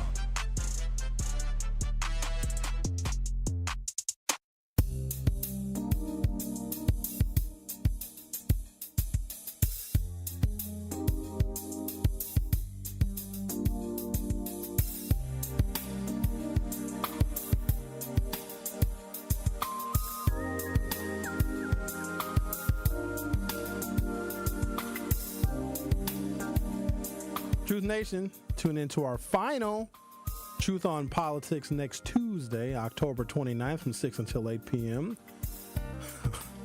This Truth Family Roundtable will engage in a thoughtful, it won't be thoughtful, debate, it'll be an argument, on the local elections and policies which will impact you. We will also break down whether Vice President Kamala Harris or former President Donald Trump is the better candidate for our community. That's not going to be a debate. Listen to me, y'all. I'm not getting into it with a few of my colleagues about this. I'm telling y'all ahead of time. Don't miss the Truth on Politics next Tuesday, October. That's not next Tuesday. Oh my God, it is next Tuesday. Damn, the election is 2 weeks from tomorrow. Dr. Ken Harris, Sherwin, Hughes, Tori Lowe, and Jason Fields on the award-winning 1017 The Truth Milwaukee Black Talk. Our first Truth Summit is this Saturday, October 26th at 10 a.m., going until 1 p.m. here at the 3rd Street Market Hall. This in-person roundtable will examine the state of finances, education, and politics for Black Milwaukee. Dr. Ken will be joined by expert guests for insights and a lively debate that you can't afford to miss. Reserve your spot for the Truth Summit by visiting 1017thetruth.com. The Truth Summit is sponsored by One Milwaukee, because together we are One Milwaukee, and food provided by Shawnee's Exquisite Catering. I got a busy-ass week. I got Kamala tonight. Got the event with a bunch of our esteemed local elected officials and Kim Whitley and Ariva Martin at the Rise and Grind Cafe tonight at 6 o'clock. I might be able to make it because it's going to be going on for a while, I reckon. So after I do the Kamala event in the Brookfields, I'll come on back. I'll come mess with y'all down there at the Rise and Grind Cafe. That'll be a good one. And this Saturday, we got the Truth Summit, which should be good. I'm doing a panel with Jason Fields. Y'all know Jason and I go way back. Jason is like my brother, so that'll be good. And then what else we got going on this week? Rick, what else I got to do this week? Do you know? Don't you keep my schedule? Ain't you my secretary? You ain't my... Don't confuse these people, Sherwin. What else I got to do this week? I am your producer, not your assistant. You assist in the show, courtesy of Good Karma Brands, who pays me to put your show together. You do it for free. I know you would. What else? Like, what else would you be doing having this much fun from 9 until noon, Monday through Friday? This is actually at 6. Oh, that's right. You get here at 6 o'clock? Yes. Ugh. Every morning. And then I do DT and Telly show. Then I do your show. Then I do my post-productions. Then I go home. Oh, you got a long day. Yeah, but I make that money. Do you? You make a lot of money, Rick? Yeah, I make a lot of money. How much you make? Don't do that. You make a lot? Come on. You might make more than me. Don't do that. You said you was going to play a Kim. I make enough money to take you to the Diddy party. Why are you obsessed with taking me to a Diddy party? First of all, I want to. Remember, have you ever seen Diddy where he like, I want to take you shopping. I want to take you out and buy you some fashionable clothes. What man tells another man that? Probably Trump. That's crazy. Trump would do that. Apparently. I think Trump just needs to just be honest with himself and just... He said that man was strong. I was blown away, though. When I heard the clip, I was just, there's no way.